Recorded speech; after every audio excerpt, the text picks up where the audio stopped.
The Ice Age is coming. While everyone is struggling to survive, RMC is making the frozen frontiers his very own kingdom, with his mysterious powers. In the middle of an unrecognizable, frozen city, where every infrastructure has been completely shut down, every mode of transportation at a standstill, an urgent report is coming in that the Earth has finally entered a new ice age. At a rapid pace, the brave correspondent braced the cold as hard as he could, his microphone freezing over with every passing second, as he informed everyone that global temperatures would continue to drop, even more with no signs of stopping. But he urges the public not to give up hope. Balling his fist, he projected confidence that the government had not forgotten about its citizens in these tough times, that as long as they stand together, the people of this strong nation will overcome this daunting crisis. Just as he was about to spill more unity propaganda to quell the masses, a whole-ass frozen airplane made a crash landing in the middle of the city, plowing through the reporter and his whole crew. A man watched this final shot of the last news broadcast, covered by the remaining TV station in the country. He watched it on a miserably frozen screen. After that plane crash landed on top of the remaining news network team, the TV finally cut into static. No more overcast news coverage of what's happening outside the room of our protagonist. Han Feng painted a picture of someone who tried to fight, but finally gave up. He did not even bother cleaning up the mess of what little supplies he had left. The area around his entrance is filled with boxes of useless stuff and dwindling provisions outside. Someone had been knocking quite hard and calling his name in a panic. Finally hearing the incessant calling of his name, Han Feng stood up from his filthy, frozen apartment, took a steel bat modified with some nails, traces of blood still visible on its surface, and walked towards the door. Han Feng was gone. He had the combination of the thickest possible winter wear, but it was not enough to stave off the cold. He slowly and carefully peeked at the peephole to see who was on the other side of the door. Who he saw shocked him. It also excited him a little bit. It was a woman he was very familiar with before the Ice Age even kicked in. She also had her thickest winter wear on, but standing outside exposed to the elements made her face red and her body shiver uncontrollably. Han Feng opened the door with a slight flush on his face. The woman's name is Hyona, and he has no idea what she is doing outside of his door, still holding the bat. He urged her to come inside, where it was warmer and safer. These days, the outside world has turned into a dangerous, lawless land. Hyona swung the door open wider to enter Han Feng's relatively safer room. The next thing you know, she was already grabbing him by the collar and pushing her lips onto his. Her little bonnet even fell with how fast she moved. Han Feng was surprised, but he did not pull back, and his cheeks got even redder. This deep and passionate kiss went on for way too long, if you ask me. But let our boy get some of that sloppy kiss action. In the middle of an abandoned hallway outside his home, when they separated, both Han Feng and Fiona were breathing heavily, their tongues still out, spit still dribbling.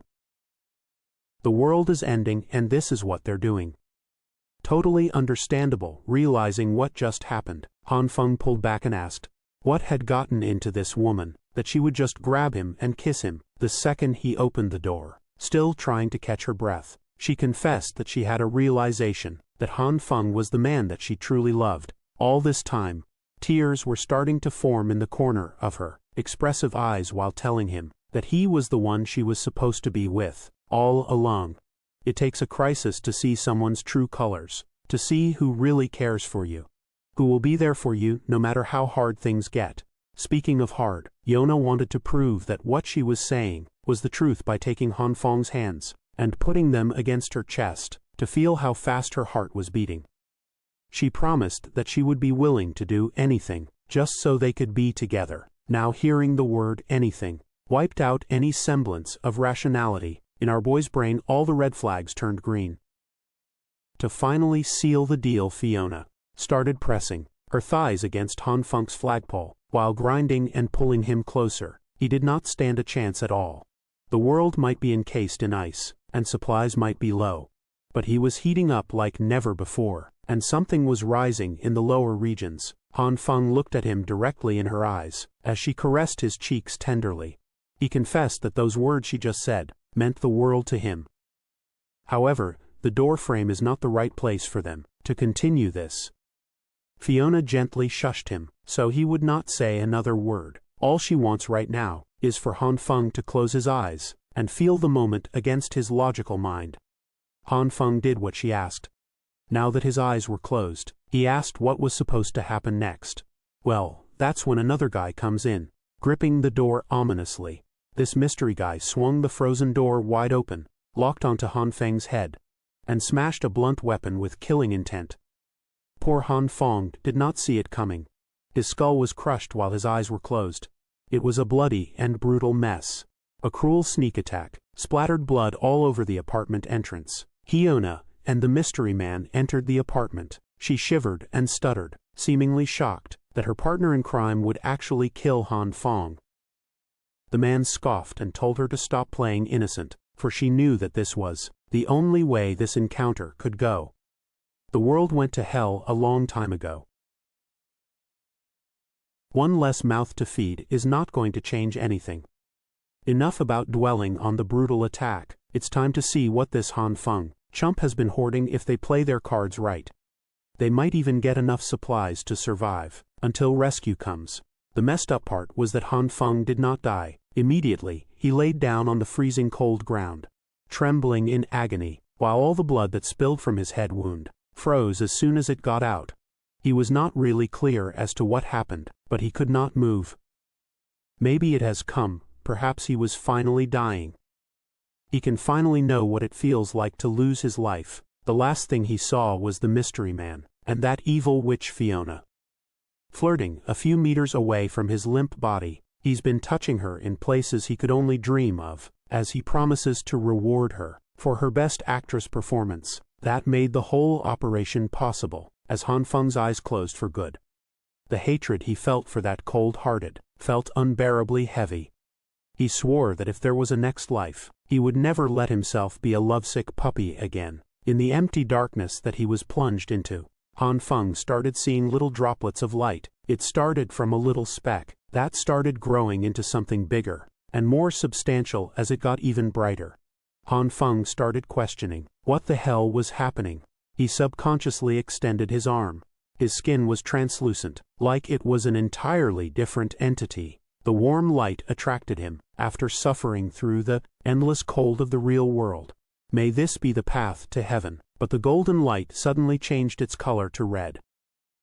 Now what kind of heaven has this crimson color? After being baited by the golden light, and trying to reach out for it, Han Feng, or at least an abstract construct of his body, felt his limbs getting shredded, like he was being put through a meat grinder. Nothing goes well for this man.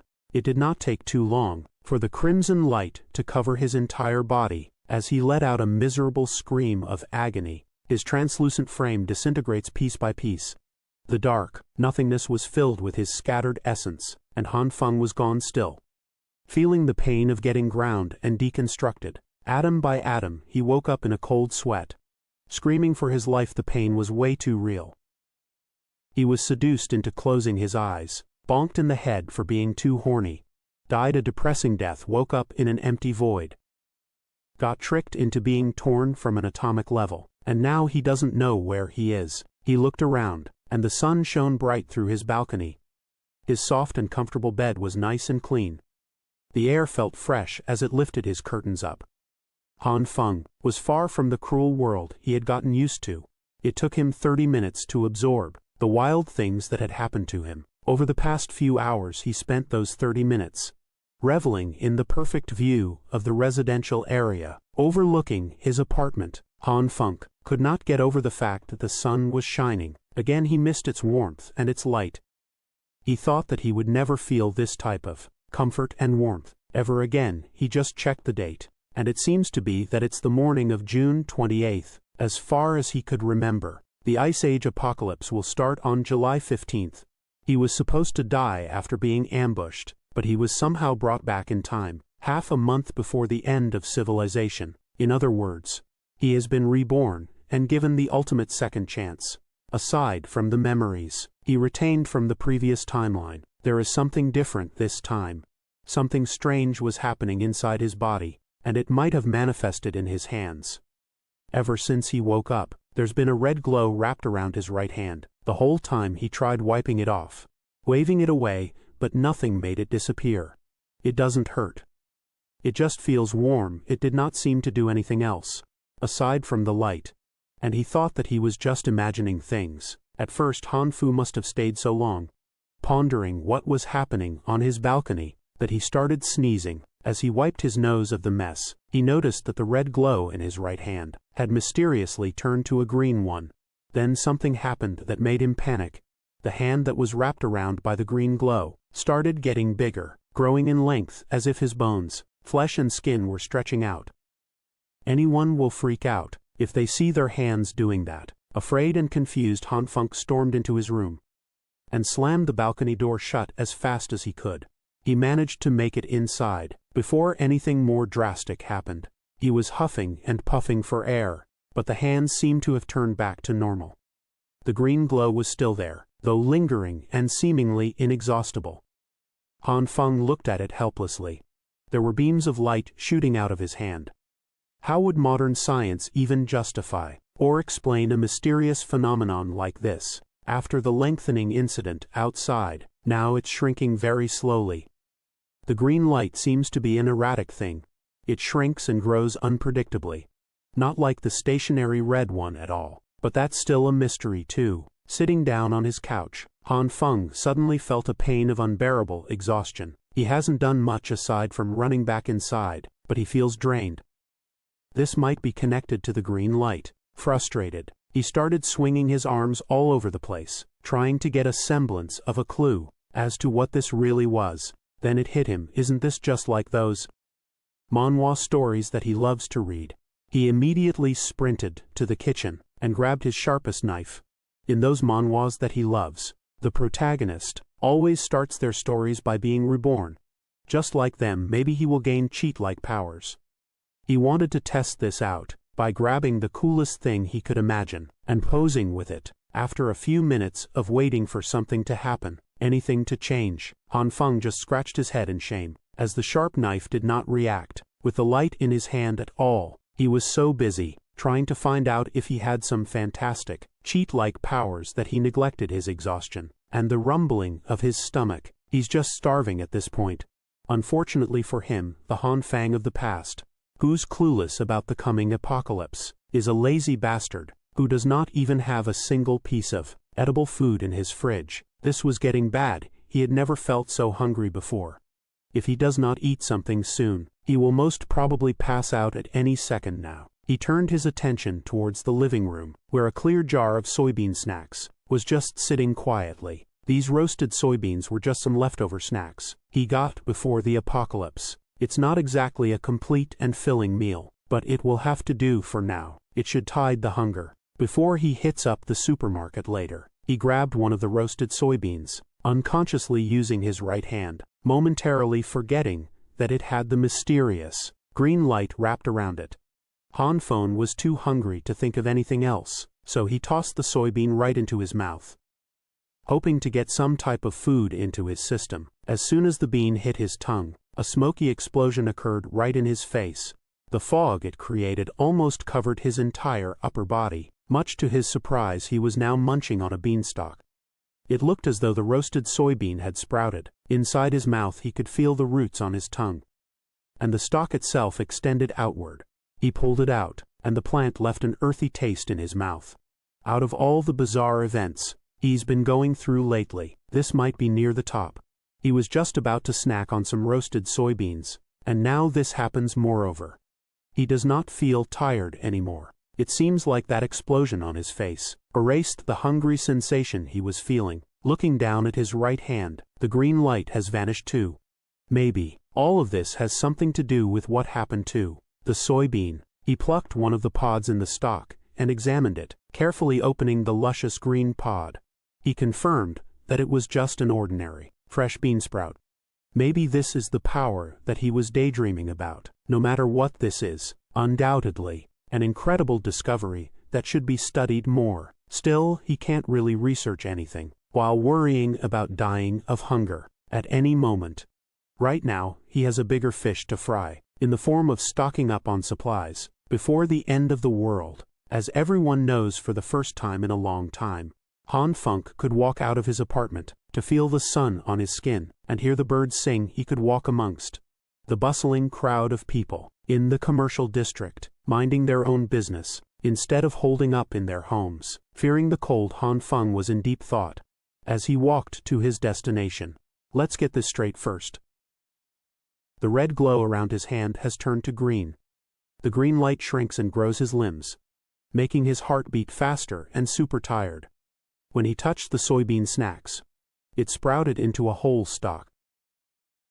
Looking at his right hand, with more questions than answers, he wonders just what kind of power has been bestowed upon him by who knows who.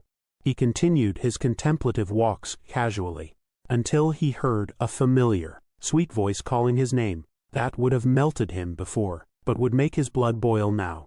Han Feng did not realize it right away, and turned around to see who was calling him by name. It was that evil witch that got him brutally killed, Li Fiona. She flashed her wide smile. Her makeup was on point, hiding her rotten personality. She asked if Han Feng was out shopping too. She even employed her expert witch tricks, appearing as pretty as humanly possible, while commenting about how it's like fate that they ran into each other. In this place, Han Feng hasn't really had the chance to digest everything that has happened yet, but seeing Li Fiona out in the wild is starting to bring back the bitterness he held onto until his final breath. Li Fiona used to be the goddess of his dreams. For 3 long years he was a simp that did everything in his power to make her happy. He did all that knowing full well that he was nothing but just another fallback guy in the friend zone. No, he wasn't even in the friend zone. He was just a piggy bank for all those years of devoting himself and his wallet to the wrong girl. He never would have thought that she would be the one that would get him killed before he could go out of control. Han Feng pinched himself to stay grounded and calm. It took every bit of his willpower to do so, thinking rationally. Now is not the time to take his revenge. Not yet, at least first. He needs to take care of the supply problem, unless he wants to be miserable and hungry in the Ice Age. Again, Li Fiona walked closer and waved her hand around his eyes, while asking what he was facing out for. This has never happened before. It used to be that just hearing her voice would make the poor sap swoon. Han Feng swallowed his hatred for the witch and faked a smile as he apologized for being speechless and for how especially beautiful she looked today. She was just so radiant that he got a bit lost in the moment. Now that's more like it. Li Fiona coyly laughed and asked, when he got so smooth with his lines like that. Her lips lifted to a slight and confident smirk, thinking that he got this boy eating at the palm of her hands, so she went for the heart kill shot. With the most adorable pose in her arsenal, Li Fiona invited Han Feng to go shopping together, but they had run into each other anyway. Now there is a limit to how much time Han Feng could face her without losing control of his rage, so he just walked on and apologized that they wouldn't be doing any shopping together today. Li Fiona was stunned. This was not how it was supposed to go down. She was supposed to get some free stuff from a pathetic simp. While walking in the other direction, Han Feng couldn't help but praise the girl's technique. But he won't fall for it. He won't be used as a personal ATM again. He's not that foolish anymore. So he went straight to the spot where he could get everything he needed. Waldemar Shopping Plaza. This Waldemar in a city is the most extensive and most well-stocked supermarket. In the eastern region, it's like Walmart. But that brand's copyrighted, of course. When the Ice Age hits, this place will be cleaned out overnight. Back in the previous timeline, nobody ever found out just who did it and how. Han Feng had already started a shopping spree and filled up one cart with goods. He needs to stock up as much as possible before society crumbles under the sheer cold. He consulted some internet forums about some generic apocalypse survival guide, and it was surprisingly helpful. Scrolling through, he listed down the things he'd need, like food, winter clothes, medicine, daily necessities, fuel, tools, transportation, and even weapons. There's a lot to prepare, but he was so pumped to get some supplies that he forgot to take the more significant problem at hand. His personal wallet's current balance was a measly 15,000 yuan, equivalent to a little more than 2,000 United States dollars. How was he supposed to secure a safe and comfortable life in the icy apocalypse? With only this much, he's going to need a lot more cash for everything that he will need. At that moment, a message notification popped up on his phone. A notification that might be heaven's way of telling him to calm down. The message came from an organization called Money Jar Loans, congratulating him on his approved eligibility to take out a loan up to 168,000 yuan, or a little more than 23,000 United States dollars. A light bulb dinged inside his mind. There was no need to panic when it came to funds. How could he forget that the convenience of technology had brought him an infinite money glitch? There are dozens of money lending apps that require minimal requirements to get a loan approved for those who are desperate for cash. They're incredibly predatory, but burying himself in debt doesn't matter, as he won't have to pay them back. After the apocalypse goes into full swing, out in the commercial district, some lady was angrily kicking an empty soda can on the curb. She's obviously upset about something. It turned out to be Lee Hyuna. She looks like she is not in the best mood at all. Her eyes were full of toxic vitriol, as today one of her many simps dared to refuse to take her shopping when she got all dolled up to get spoiled. She was seriously pissed off that Han Thing would just take off like that, without letting her deplete his bank account, like a worthless leech. She started insulting the guy in her mind for being a pathetic loser who doesn't even own a car. Lee Hyuna vowed never to be nice to that simp again. Her angry walk was interrupted by some loud honking coming from the car coming up on the road. Curious, she turned around to see what's up. It looked like a brand new truck, straight out of the dealership. It was still shiny and premium looking. Han Feng was lowering the windows in the driver's seat. He just pulled up to greet Fiona, as he just happened to pass her by while she was doing a walk of shame along the commercial district. Seeing the new wheels, Fiona's vow to never be nice to Han Feng again has seemingly melted out of her mind. All she saw were brand new leather seats and the smell of cash. Han Feng hopped off. When asked if the car was his, he answered affirmatively, adding that he just got it earlier. She came up to the witch and made up some story about how his dad has been killing it in the United States business-wise, so he got some cash to blow. He even added that he just got out of the airport after dropping off his old man. Lee Fiona's face lit up. The only thing that could make that happen would be the possibility of striking it rich, so she took a deep breath and put her game face on. For Han Feng, this is the second time that she's doing this today. She looked to the ground and started trembling lightly. Knowing that Han Feng took his wealthy father to the airport today, she began apologizing for asking him to go shopping, without knowing that he'd have a busy schedule. Then the waterworks came down. She started summoning those tears at the perfect time, while meekly telling Han Feng that he was so cold to her earlier. She thought he was ditching a good friend. Han Feng smiled with satisfaction. This Academy-worthy acting would have worked wonders with the previous him, but things are different now. He could see through it all. This silly girl was a pro. He did not hesitate to hold her by the waist. Pulling her closer, his other hand took hold of her chin, and they looked each other in the eye. Lee Hyuna was taken aback by the fact that one of her simps was so confidently forward. Han Feng put on an acting masterclass himself, promising to never ditch her, as she's way too important for him to do such a cruel thing for. A split second, there was an imperceptible twisted smile on her face, but she quickly wiped it off, continuing with her sincere sweet girl act. She brought out the big guns. Lee Fiona admitted that Han Feng's pretty special in her life too. She even invited him to have lunch and watch a movie today, so she could get to know him better. Just as she was about to ask for his answer, Han Feng was already gone like the wind. It was the perfect unnoticeable escape. Ayana was speechless. Her heartfelt confession was actually directed towards nothing, but Han Feng was already tinkering with the piles of boxes in the back of his truck. He was playfully complaining about how he still has to carry so many things, and how busy his schedule is, clearly infuriated that her attack did not land. Lee Hyuna tried her best to keep her sweet girl composure, as she asked why he bought so much stuff. He replied that this much is nothing special, he just grabbed some things, he likes to torment the witch even further. Han Feng lied through his teeth, and enthusiastically told her that he got a present for the lady too. Not wanting to overplay her hand, Lee Hyuna waved goodbye as she walked in the direction of her home. She smiled and said that she was looking forward to that gift as soon as she turned her back towards Han Feng, her supposed biggest simp.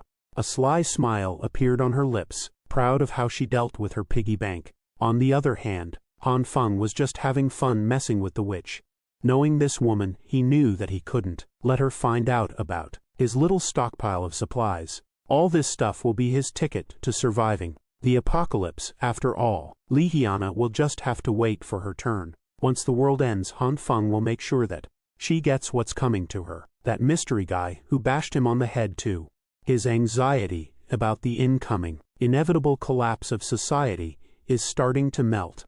Han Feng is actually starting to look forward to what's coming now. The next day came June 29th. Again, July 15th will be D-Day. It will be the beginning of the end. First comes the heavy snow, then the temperature will drastically plummet, down to -20 degrees Celsius. At an alarming rate over the next month after that, temperatures will continue to gradually drop day by day, reaching lows of up to -70 degrees Celsius. At that point, the world would be encased in ice and snow, completely making it almost impossible to go outside. The first thing that Han Feng secured was his bountiful food supplies. Aside from the sheer volume of stock, he also needs everything packed and sealed securely. He can't let the neighbors sense that something's going on. They can't suspect that he's hoarding copious amounts of food. This was tiring work. Some of the sensitive supplies had to be moved at night, when no one was around. Han Feng doesn't trust anyone enough to help, so he has to do it on his own. Once the apocalyptic ice age starts, the power grid will be extremely unstable. That's where his newest purchase shines. A heavy-duty generator, plus enough fuel to keep it running for a whole year, at the very least with power secured. He now has to consider the fatal consequence of the building's heating system. Stopping, he had to call in some specialized contractors to modify his home for independent heating. Han Feng also ordered some reinforced doors and windows. While he was at it, he needed a dedicated room to store all the supplies that he had hoarded, so he used an empty bedroom for all the essentials. By the time he finished preparing everything listed in his little notebook of survival, it was already July 14th, just one more day before the temperature plummets, and everything descends to chaos. Next up on his list is the main event that he's been postponing, out of uncertainty all this time.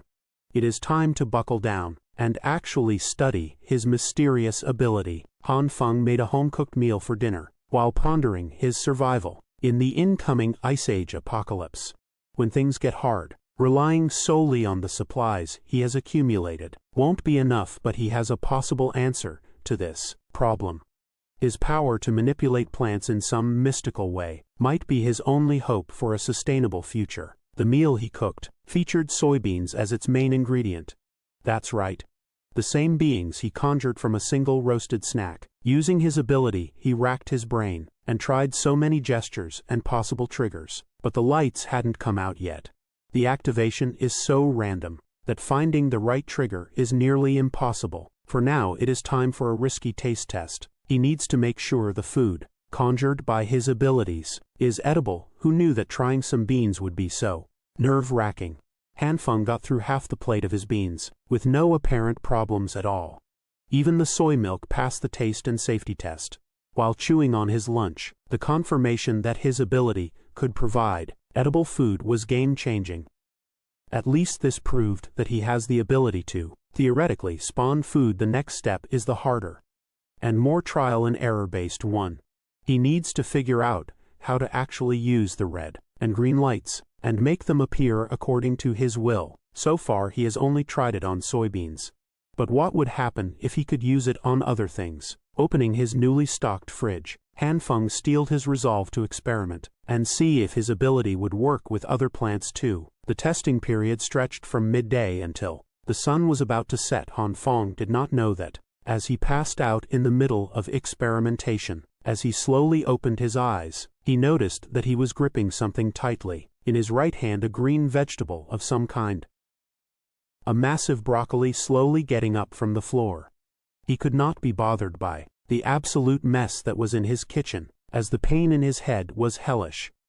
It felt like something was pounding from inside his skull. He has to take note of this sensation in the future. This power of his takes a severe toll on the mind and the body, and it cannot be used without restrictions, unless he wants to pass out and wake up with a migraine every day. After getting up, he immediately got a spoonful of his beans to refuel. Again, he might have pushed himself to the limit today, but at least he learned something vital about this mysterious ability of his. A few hours ago, before he blacked out, he neatly arranged a diverse selection of produce on the kitchen floor. He tried using his power on a bunch of them. After he managed to activate the green light, some root crops like potatoes did not react to his green light at all, for some unknown reason, but not all of them were duds.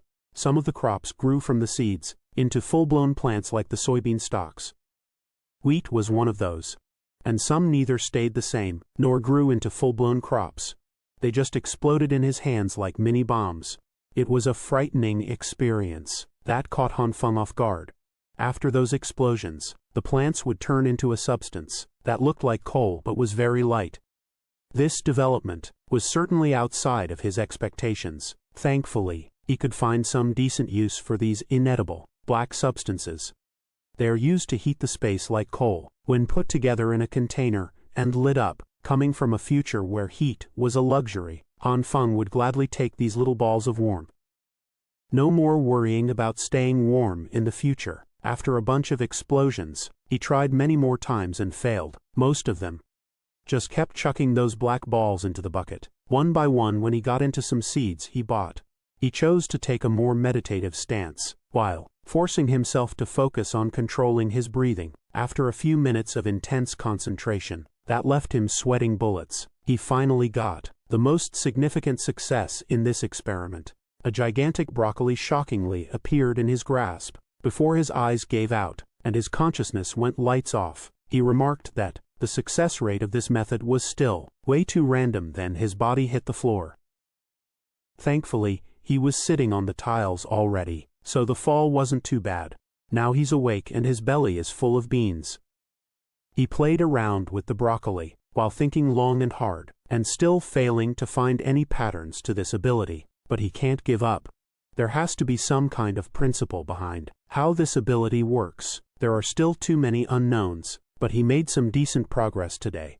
At least now, he has some understanding of the activating conditions of the lights. Who would have thought that the key to activating the bizarre skill lies in his very own consciousness? All he has to do is enter a meditative trance. His method involves imagining himself out in nature, in his bare form, free from the constraints of human civilization. In other words, buck naked.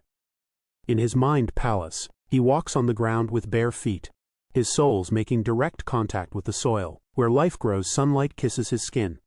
As all life around him harmonizes, just like Adam in the Garden of Eden, his body and mind are both part of the natural world. A peaceful resonance of all that has life. Once he enters that state of mind, he slowly opens his eyes, and a familiar green glow appears. Once again, this ability of his is directly connected to his consciousness. Working from that concept, he could freely call on the green light. Now that he's done with all the plant samples, with a low success rate, it's time to move on to a different type of specimen. The target of the second experiment would be all kinds of meats this time around. So he slowly brought his right hand, wrapped with the green light, towards a juicy slab of meat. He already half expected it, but it's still disappointing that there were no reactions at all. Maybe the green light only works on plants. Thinking that the gentle approach might not be effective, Han Feng grabbed his meat and squeezed hard, while praying that his right hand would work its magic. After a few minutes, he had to accept that nothing would happen. You could see the defeat and dejection in his tired eyes. That was when he thought of the sensation he felt while meditating in a trance.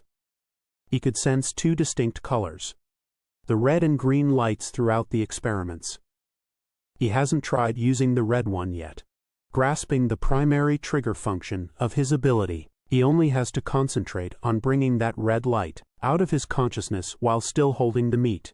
He closed his eyes and tried to reach for the other ability, lying dormant inside his system. After a little while, a spark of red light finally made an appearance on his right hand. With that initial spark, the glow swiftly wrapped around his hand. Surprisingly, it also wrapped around the piece of meat. It looked like it was creating some sort of bubbling reaction at the meat surface. A few seconds of intense concentration later, Han Feng opened his eyes to a putrid pile of hardened, dark, red sludge that looked like it came right out of hell. As the red light subsided, he immediately threw that vile thing on the ground, out of sheer disgust. You would undoubtedly do that too, in his position. Realizing that this disfigured sludge might provide some valuable insights, Hunting crouched on the ground to observe it. He poked the thing, and it was a little squishy. So this is how meats would react to the red light. It might look revolting, but the texture and overall feel point towards the possibility that the meat got cooked, or something. Was this really all the red light can do? Heat things up. Stoves and pans could do the same thing. And they could produce more appetizing meals than whatever the hell this is. Han Feng refuses to believe that's all there is to it. Upon using his consciousness to trigger his abilities, a fair bit amount, he could understand his capabilities on a deeper level. If he were to describe the red light sensation, it would be like a disintegration process. His next meat experiment looked a lot better than the first one. But if that's the case, understanding the underlying concepts of these two lights might be easier than he initially thought. He grabbed a bunch of soybeans from his bean pile and gripped them hard in his right hand. In his left hand was the red light and the cooked-up meat. If the green light represents the evolution of matter, then the red light is the opposite, which would be disintegration. Since he's already testing out some confusing concepts, what would happen if he combined the green light grasping beans and the red light grasping meat? The result was an even bigger reaction than he was expecting. The combination produced a bright, blinding light between his hands. When the lights died down, it was revealed that his meat got a lot bigger. As a result, the meat had been supersized. But where did the soybeans in his right hand go? Could it be that the two subjects merged together, producing this giant slab? Han Feng meticulously inspected the big meat. No matter how you look at it, it's undeniably incredible. It looks, feels, and smells exactly like real meat, but even fresher somehow. Gaining some confidence that he's getting a lot better at this superpower thing, he decided to go for some more experiments. After a few hours, he was back to square one. Once again, his kitchen floor was filled with charred remains of meat and crops. He frustratedly threw a tantrum, and everything he tried failed miserably. Getting all that exasperation out of his system, Han Feng sat up and took a deep breath. He'll just pause the experiments for now. He can always just take his time to figure out its deeper intricacies later. Anyway, today was still a productive one. Even though he ended it on a bitter and charred note, Han Feng can already see the future. If he can just successfully master this mysterious power, there's no doubt about it. With infinite resources, he would be the man, standing at the pinnacle of this post-apocalyptic world. It's his dream. So he could put some sweet muscles in his image. Speaking of power, he might have forgotten one of the most important aspects of survival. Food alone is not going to cut it in the coming days. He will be completely vulnerable with all this loot if he doesn't have a decent weapon to defend himself. He swiftly took the various crops littered around his floor. He has to hurry and find himself a weapon before the temperature goes on. A nosedive looking out the window. It seems like the initial stages of the apocalypse have already started. Snow is beginning to fall from the skies. It's here. The public might think this is just a typical snowy evening, but it's not. Just like the previous timeline, it really is happening. The collapse of modern civilization is commencing. Heading outside, Han Feng fears that the temperatures will drop to 45 below. Within the week, he needs a gun and fast. But buying a gun in this country is illegal, and he doesn't exactly have any connections to the criminal world. That's when he overheard a scandalous man yelling and boasting that he's a construction guy, with millions riding on every project. The dude was bragging to a passerby that he knows the infamous Lao Wang from the Shigong leader group. They're so close they're practically brothers. Han Feng thinks he's seen this thug before. A dumbass with an exaggerated fashion style, blinged out with jewelry of questionable authenticity, and over-the-top streetwear. A guy who offers everyone cigarettes. For some reason, around this area, people refer to this bleached-haired, cigarette-loving thug as Homeless Joe. Homeless Joe's real name is Lizzie. He likes it when people call him Brother Lee, and he lives in Han Feng's neighborhood. He's reputed to be in charge of contracting projects, and knows everyone around the area. If you offer him some, his big brother with projects, and looks forward to going to saunas. In reality, this bum does not have a proper job. But he always acts so busy. You often see him walking around while on a call, shouting out deals worth 20 million or 10 million, as if he wants everyone to hear how successful he is. The guy is a deadbeat, but Han Feng can see that maybe Homeless Joe has the necessary connections to get what he so badly needs. So he approached the thug, referring to him as Brother Lee, and saying that it's been a long time since they have seen each other. Han Feng waved with an awkward smile, as he was uncertain how this guy would respond. Brother Lee annoyedly asked if they knew each other, as he walked closer, being younger than Lee. He introduced himself as Xiaohan, kind of like saying little bro. He swore that they'd met a while ago, so I must have forgotten. The thug complained that he's been swamped with work lately, so he can't be blamed for his bad memory. But he was pretty receptive to talk. Han Feng was being overly cautious, as he was about to ask for something very illegal. He surveyed the area, looking from left to right, to make sure that no one could hear what he was about to say. Then he came up to Brother Lee, and directly asked for the weapon that he needed to defend himself. In the coming days, Lee jumped in fright, and asked what he would need a gun for. That's not a good sign, feeling like a guilty criminal. Han Feng still had to push through this, as he couldn't think of anyone else who could help him with his problem. Lee started speaking seriously, wanting to clear something up. Before they got any further, he insisted that his organization does not engage in any illegal activities, and that guns are serious business. He hinted that he had the connections for it, but he was not one to mix ordinary people up with something dangerous. Han Feng pushed the thug's questionable Louis Vuitton bag out of his face, and insisted that Brother Lee got it all twisted. He was just inquiring about some firearms for self-defense, as he has been involved in some nasty personal grudge. And so Han Feng started lying his ass off, with a story that he was making up, as he spoke according to him. One day, while riding his bike to work like usual, he ran into an old man who was just spitting everywhere on the bike line. It was so gross, and to make matters worse, the wind carried one of those disgusting globs of spit right into Han Feng's face when he was just minding his own business. Angered by the revolting old man, Han Feng threw his bike to the side and confronted the old man. "What did the bastard do, you ask?" The asshole decided to spit on him again while he was airing out his grievance. He could not take it anymore, and brought down some street justice on the disgusting old man. He gave the guy a good old beating in the middle of the road, with everyone watching on the sidelines. As the old man left, with his clothes tattered and his face messed up, the bastard swore that he would get back at Han Feng for this humiliation. The very next day, that old man was patched up and waiting for Han Feng on the usual bike route. This time he had some goons with him. They beat Han Feng up quite badly, and threatened to do it again if they ever saw him anywhere. His clothes were a mess, his face was bruised, and his body was wounded. He has never been so humiliated in his life. That is why he wants a weapon for self-defense. That's the long and short version of it. That's the story he could come up with on the spot, and it looks like it was a very effective one. Brother Lee was fuming in anger, as he imagined the nasty old jerk spitting on the road and hitting Han Feng. Such uncivilized behavior should not be tolerated. That's not really the point of Han Feng's story.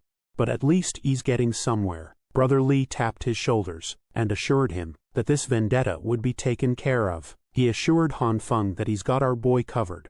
He will just make a call to his big brother right now, and they'll fetch that gun.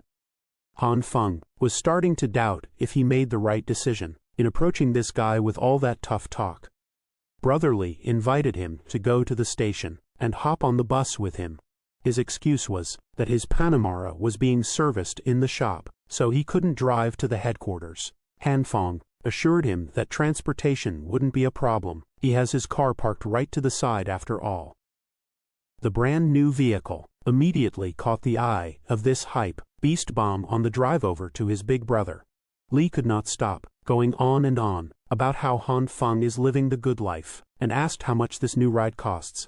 It was about 700,000 of borrowed money, as he casually gave directions to turn left at the next intersection to reach the alleged office. Brother Lee kept on snapping pics of himself sitting in the new leather seats. His social media handle was handsome, spicy guy, and tonight's post was a picture of his dumbass face, with a caption complaining about how his SUV seat is still too hard to sit in, on account of it being new. They pulled up to one of the seedier parts of the city. Some tough-looking guys were camped outside, complaining about the messed-up weather. You can't blame them though. It went straight from summer to hardcore winter. Overnight, seeing some crisp-looking wheels pull up, everyone turned to whoever was about to exit that car. Seeing that it was Lee Z, they flocked towards him to ask what was up. Brother Lee just told them that he had some stuff to handle with. Boss Lou, the other thugs, assumed that the new Tiger SUV belonged to Lee and started hassling him about the price tag. Lee did not deny it at all. He even proudly boasted that he had spent 700 grand for the car. Han Feng was not upset though, bragging that you own the car so confidently, while the actual owner standing nearby, is kind of a goated, shameless move. As soon as they entered the establishment, the one known as Boss Lou, a hardcore gangster-looking man, came out upset that Big Mouth Lee would disturb him so late in the evening. Brother Lee visibly turned a lot more reserved in front of the boss, even offering his cigs politely. The big guy does not have time for any of that filler nonsense though. He's a busy man. Brother Lee introduced their little brother, Han Feng, as a buyer of something special. A gun. Boss Lou wanted to confirm if he heard that correctly. As soon as the big boss looked him over, Han Feng froze up in fear. He wasn't sure what would happen if he made the wrong move or said the wrong thing. Boss Lou just stared at him silently, cigarette in mouth, seemingly scrutinizing him from head to toe. Then the big guy cracked a smile. He was quite disappointed that Han Feng only needed a lousy gun when he was expecting something more interesting. He gestured towards one of his henchmen, Cheng Zi. The henchman already knew what to do, and rummaged through his jacket pocket.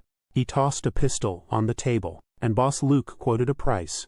6,000 for the handgun, easy to conceal and reliable. Han Feng humbly rejected it, as he was thinking more along the lines of something a little longer and bigger. He was not looking for some low-caliber pea shooter. He wanted something that requires a scope to fire. Boss Lou's expression turned grave as he stared at Han Feng intently. Our boy might have crossed the line unknowingly. He immediately shut up, as if he just swallowed his tongue. The big guy started yelling about how unrealistic it is to demand a freaking sniper rifle, like it was nothing. He's running a discreet business here. This is not some goddamn shopping mall, where you get to pick and choose what kind of illegal product you get.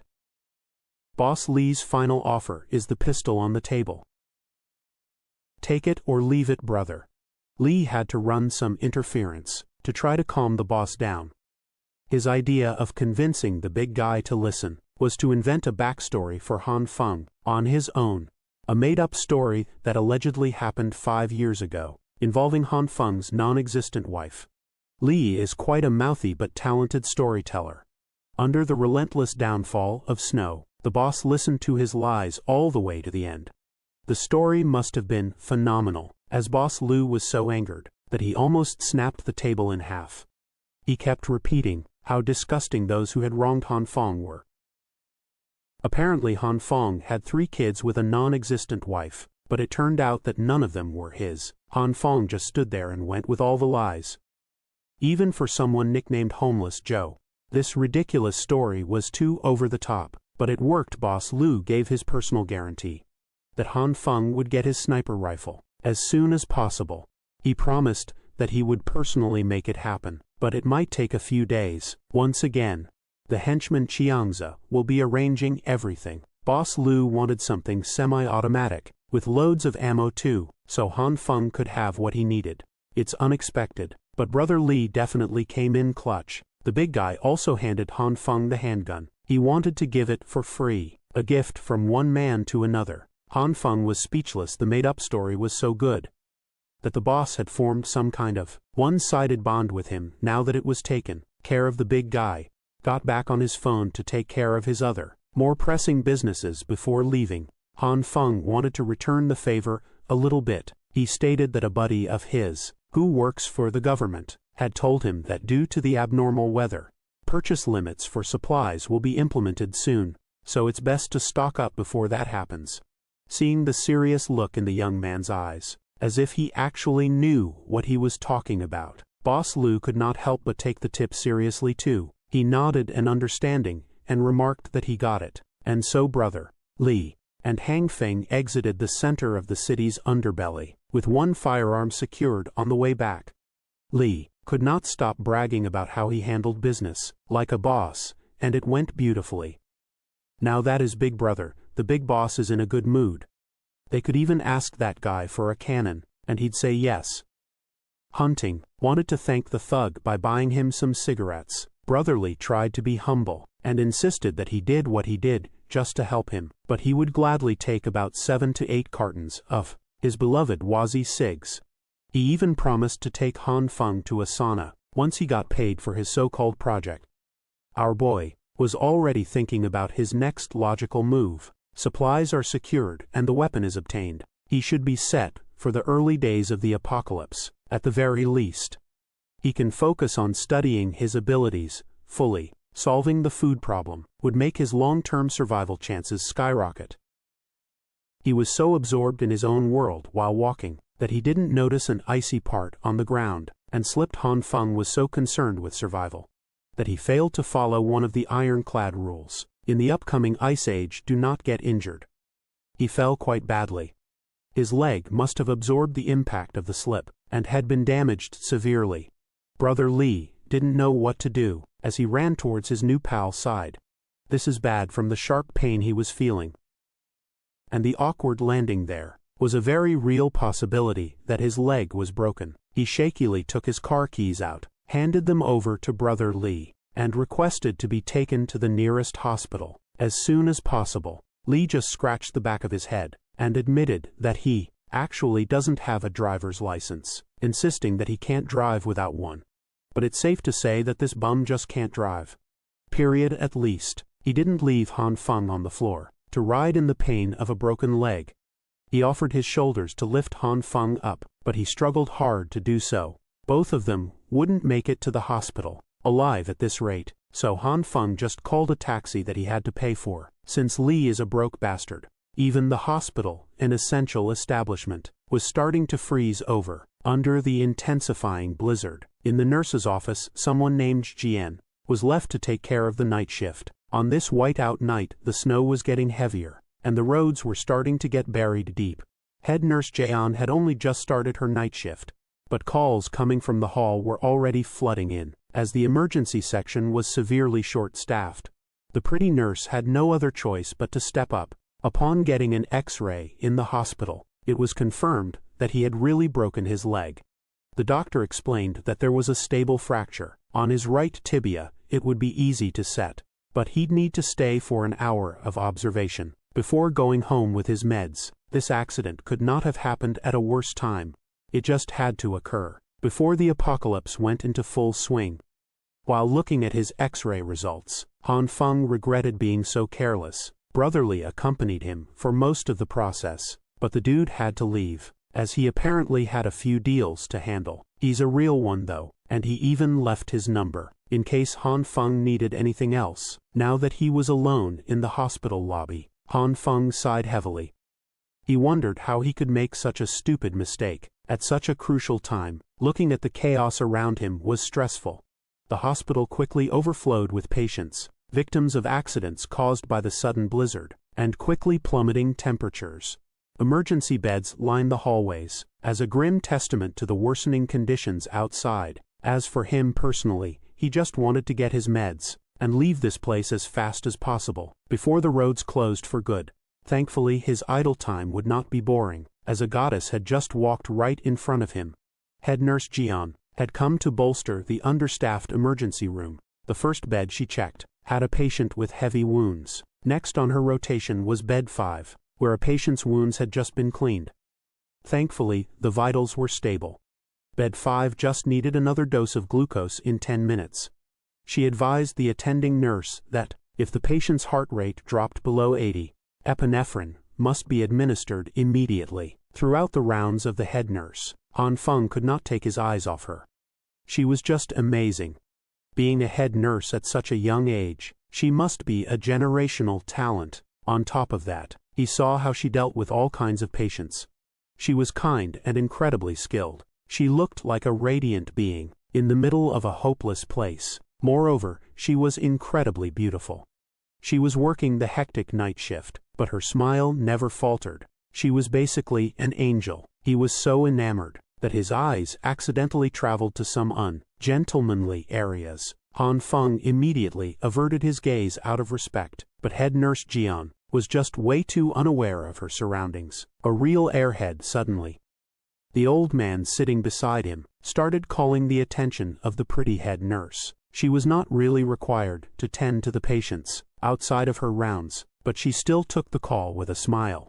Head nurse Jian politely apologized to the old man and asked if she could come back a bit later to help, as she still needed to provide urgent care to some patients to cover for the staff shortage. The old man complained that his back hurt too much. He explained that the back pain had been worsening lately and wanted the head nurse to take a look to see what was causing it. In reality, this bastard was just a dirty perv, trying to film below her skirt. Not noticing what was really happening, Jian just smiled and apologized once again, saying that for such back problems, they might need to schedule an X-ray just to be sure. The old perv started getting pushy, urging her to just take a quick look. As he pointed to where it hurt, the bastard even got up from his seat to touch the angelic nurse inappropriately. Being the airhead that she usually was, Jian just laughed as she was naturally ticklish. For back problems, it's really advisable to wait for the resident physician's exam. The perv started pushing it, his hand crawling even lower from her waist. This disgusting act would have continued longer if something or someone had not made it stop. A freaking flying crutch forcefully smashed against the old perv, giving him some real back pain and knocking the phone away from his hands. Ever the kind-hearted healthcare worker, Jian wanted to check if the old man was all right. Thankfully, Han Feng came to her rescue, humbly apologizing for his crotch flying to the side, as this was the first time he was using one. He bent over and went straight for the old perv's phone, while blatantly questioning if it was broken or not. Just as he was about to touch it, the perv started sweating nervously and screaming at him to stay away from the phone. Han Feng did not listen. He walked all the way to the side of the room, got his bandage all messed up, and wouldn't let this freaking lecture get away with doing something so disgusting. As soon as he opened the phone, his suspicions were proven right. He looked at the creep directly in the eyes. If looks could kill, the geezer would have died by now. The proof was already there on the home screen. This perv had some nerve, filming up a hard-working nurse's skirt and even assaulting her. There's no good reason why Han Feng shouldn't call security and have them escort the bastard to a jail cell, where criminals love putting pervs in their place. Han Feng would be keeping the phone, and the next time he saw this old creep again, he threatened to ruin his miserable and revolting life. The old bastard knew he had no other choice but to flee and never show himself near this place again, and it infuriated him the first chance he got. He got up from that hospital floor and bolted out of the door, like his life depended on it. Meanwhile, head nurse Jian was just confused as to how someone complaining about severe back pain could run so fast. Han Feng was shocked to see a first-hand display of the most comically naive person he had ever met. He decided to show her what the old fart was doing, with the phone filming up her skirt. Based on her reaction, she really did not notice anything wrong going on. Han Feng handed her the phone with the video footage, so she could decide whether to wipe it or call the cops on the owner. He also reminded her to be more careful, so people like that perv wouldn't take advantage of her kindness. She smiled with the brightness of 1,000 stars, and then asked if Han Feng's leg was supposed to be injured. The adrenaline from catching that old perv in the act must have numbed the pain from his broken leg. But now that it was dealt with, the pain came rushing back in and he screamed in agony. Thankfully head nurse Jian was an expert when it came to mending these types of injuries, and quickly set the casting back in place. She looked at him and asked if it still hurt. Han Feng thanked her for dealing with his broken leg, and now it didn't hurt at all. At that moment, it was as if only the two of them existed. In the crowded room, Jian returned the gratitude, as she promised to never let such bad guys get away with messing with her anymore. She would punch them really well from now on. Han Feng just wanted her to be more aware of her surroundings, seeing as she was letting his broken leg and feet touch her front pillows. It seemed like she had not learned anything at all. She was still as clueless and unaware as ever. While Han Feng's head was in the clouds, another nurse called for Jian, as her help was needed on the emergency beds. Before going back to her rounds, the angelic head nurse reminded him not to forget to come back in a week to get his leg checked again. Han Feng promised that he would. But making any plans a week from now was unrealistic. He just smiled helplessly. For only he knew what was really going on in the world. He took the crutch that he smashed against the old perv and limped his way out of the hospital. Han Feng just accepted the fact that he wouldn't be able to see her ever again. The next day came and the blizzard had not stopped. It had gotten even stronger. Instead, it had essentially frozen all infrastructure and services, making just going outside a dangerous challenge. On the morning news, emergency weather reports kept coming in about how, within the next 24 hours, all regions of the country would be experiencing heavy snowfall and a sharp drop in temperatures. Bizarre reports from overseas correspondents showed that temperatures were plummeting in every corner of the world. Dubai, Egypt, the Amazon basin, and places that should not be experiencing this type of phenomenon were seeing their land masses buried in thick blankets of snow. The nation's experts, along with specialists from 46 other countries, were rushing to the United Nations to discuss the cause of the anomalous weather. Every network kept echoing that. The experts said this severe cold snap wouldn't last too long. They always ended their news reports with a public service announcement to pay attention to disaster warnings and follow arrangements made by the local government. They kept reminding citizens to remain calm, avoid spreading or believing in unfounded rumors, and refrain from hoarding supplies and panic buying, as the disaster would soon pass. Warm, cozy and sipping wine inside his decked-out home, Han Feng clicked his tongue. The government and media just kept lying through their teeth, feeding the public BS to maintain order. If he hadn't died and come back to life already, he might even believe them. But this time was different. He was well prepared for everything that was about to come. Supplies were fully stocked. The house was reinforced, and the heating system was working flawlessly. He had been so well prepared that there was nothing to worry about for the immediate future. His phone started buzzing incessantly, with messages from the Happy Housing Complex residents, group chat discussing the weird weather, and how the snow was already making the roads unusable. Everyone was clearly clueless about what was happening, but not the member nicknamed Mysterious Person. Whoever this was demanded everyone's attention, to inform them that the snowstorm wasn't caused by normal weather patterns, but by something within the earth itself.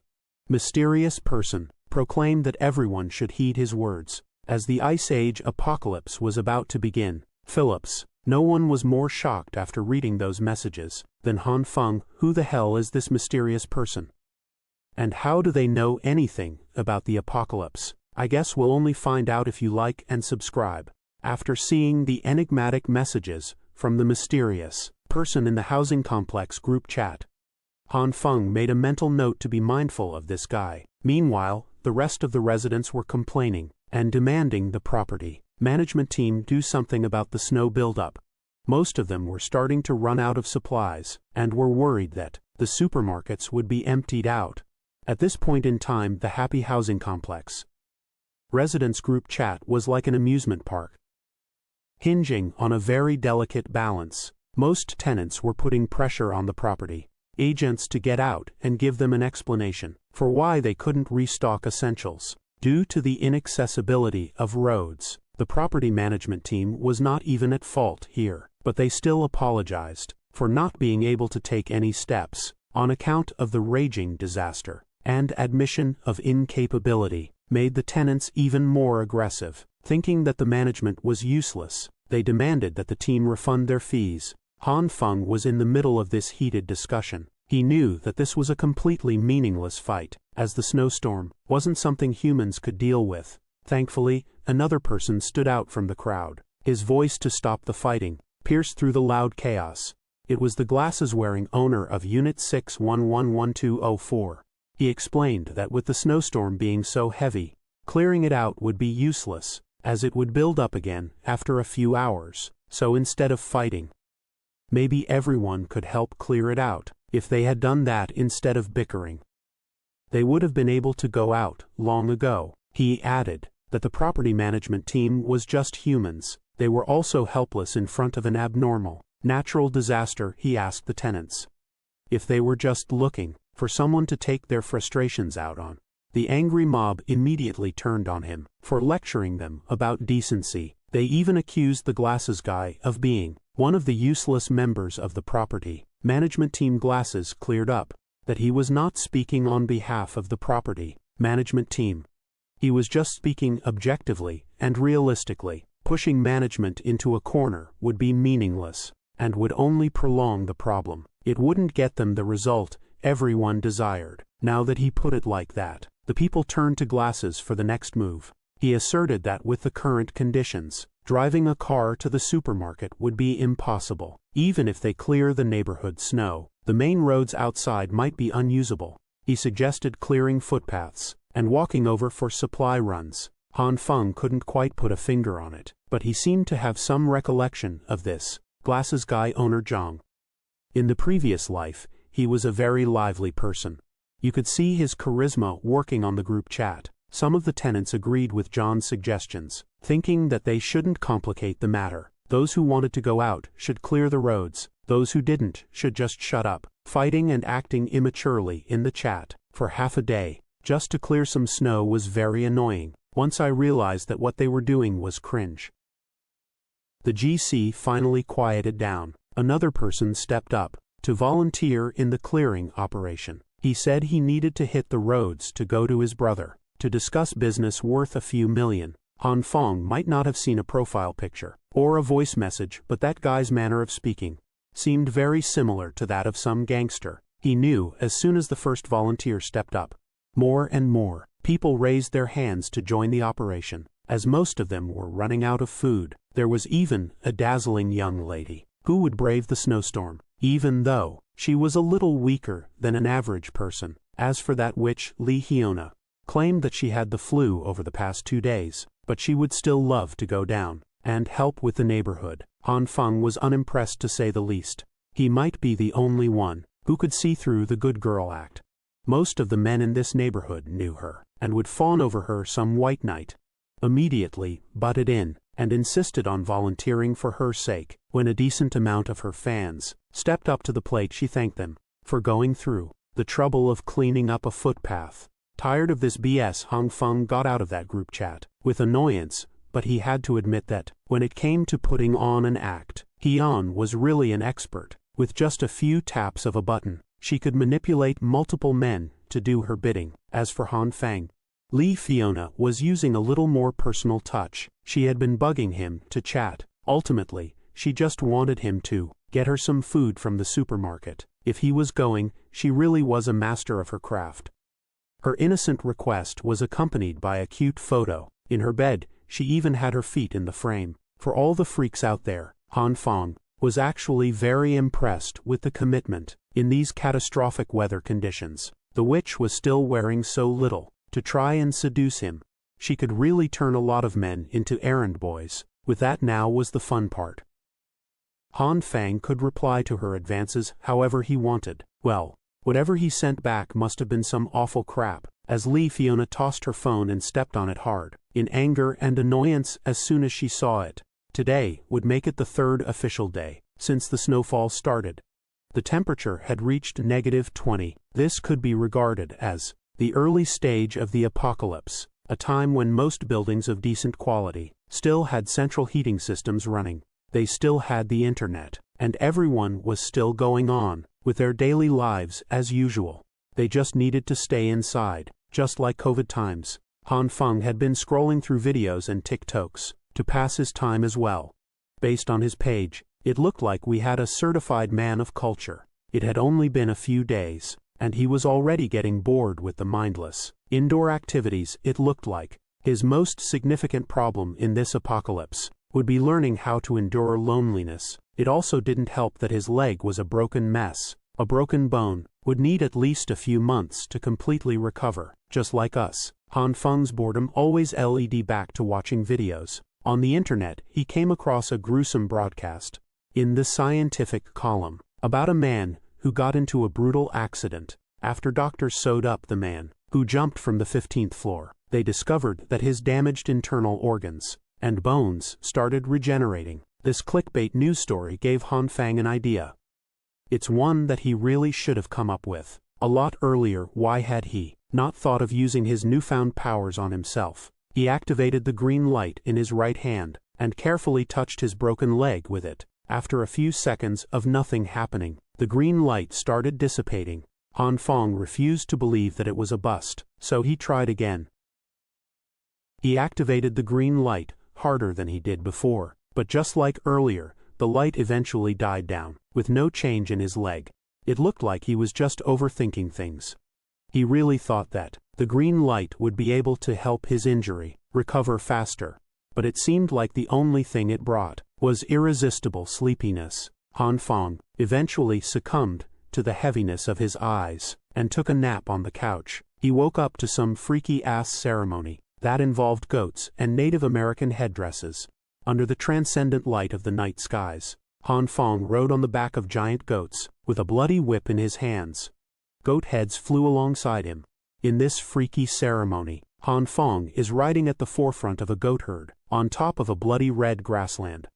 There are totem poles scattered along the land, and he is having fun, whipping his whip all around the place. Well, that fun only lasts for a minute, before he is tossed off the goats, back and into the herd. He eventually lands on the blood-red grassland, and he lands badly. His foot is at an awkward angle, and a crack can be heard. It makes him shiver in pain. To come from the absolute freedom of riding goats in the grassland to being immobile on the ground is quite jarring. To make matters worse, one of the goats starts licking his broken leg. Disgusted, Han Feng tries his hardest to shoo the goat away from him and his unfortunate injury. He pushes the goat over and over again, until the animal finally snaps. It extends its tongue like a frog, wrapping that slimy piece around his affected leg. Then the goat raises its head, and Han Feng's whole body comes along helplessly. While feeling the slimy saliva running down his leg, he also starts feeling the warmth of the green light wrapping around his injury. Han Feng eventually wakes up from that bizarre nightmare that involves a lot of goats. He is sweating and screaming. The dream is just too immersive. While he labors to catch his breath, he wonders just what caused that hideously messy dream. Well, the answer presents itself quite loudly. His broken right leg still has some leftover green light aura surrounding it. Furthermore, Han Feng senses a certain lightness in his limbs. He promptly takes off the bandage wrapping around his injury and tosses it to the side. Han Feng excitedly steps on the floor and carefully puts more weight on his right leg. He is pleased and surprised to confirm that the injury does not hurt anymore. He is fully healed for some reason. This should mean that the green light could also help with self-recovery, right? But could the healing process only take place while he's sleeping? There is only one way to find out, and that's by trying it out again in a localized body part. He shakily takes the sharpest kitchen knife he has, and slowly puts it up against his other hand, steeling his resolve. Han Feng cannot even watch, while the blade's edge touches his flesh. He only needs a little prick, but the wound he makes on his fingertip flows quite freely with blood. Not wasting another second with a bleeding wound, Han Feng calls upon the green light to do its thing. Upon seeing the healing process up close and personal, Han Feng smiles to himself.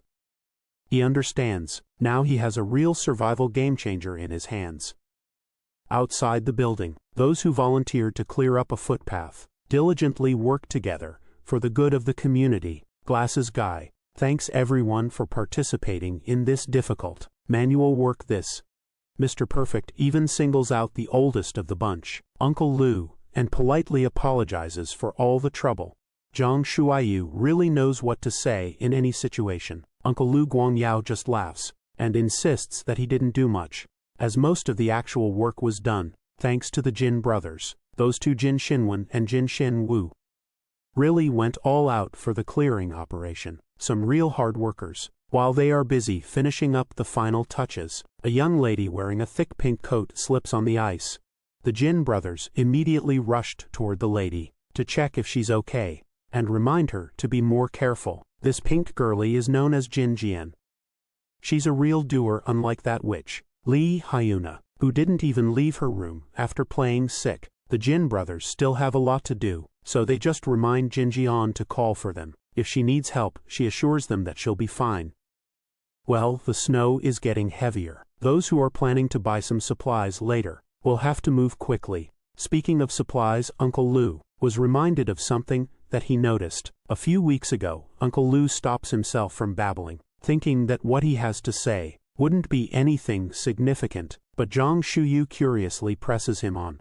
The old man has been hearing that for the past few days, or weeks, and owner in the neighborhood has been bringing back supplies on a small truck, like he's moving houses. Zhang Fu Yu thinks that this is a common sight, as there are always people moving into the neighborhood, and houses undergoing renovations. But Uncle Lu got different vibes from this one. He saw gas tanks and a whole fireplace being shipped in.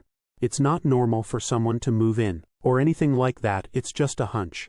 But Uncle Lu thinks that the person was making preparations to get through a harsh winter. This conversation is interrupted by the Jin brothers, who have just finished clearing the main path.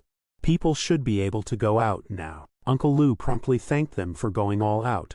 But unbeknownst to everyone, there's another tenant listening in from earlier. He heard talks about making preparations for the winter, and his morbid interest has been piqued. This weirdo is quickly neutralized by a snowball, landing on the back of his head. Wu Kuin-yu is brought down a peg by this gorgeous woman. Lu Yan, the weirdo, tries to argue that he's been doing everything alone since earlier, and she's just been watching from the side.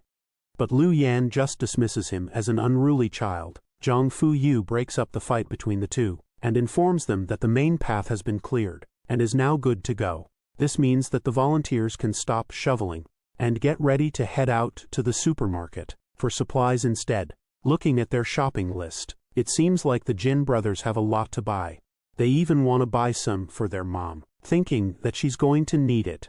These two are good sons. For someone who didn't want to share the story earlier, Uncle Lu seems way too curious about Zhang Zuoyu's thoughts on the matter of that tenant, who brought in a ton of supplies. Truthfully speaking, Zhang Jianu doesn't feel too concerned about hearsay. He still believes what the government and the authorities say, that this is just a brief snowstorm that will stop very soon. They only need to endure for a bit, then they can return to normal. So, he's not too worried about those mysterious deliveries. But even if they step back and assume that this snowstorm is here to stay, if someone in the neighborhood is hoarding a massive stockpile of resources, isn't that a good thing for everyone? Uncle Lu immediately understands what Zhang Shuiyu is implying. He praises the young one for being brainy.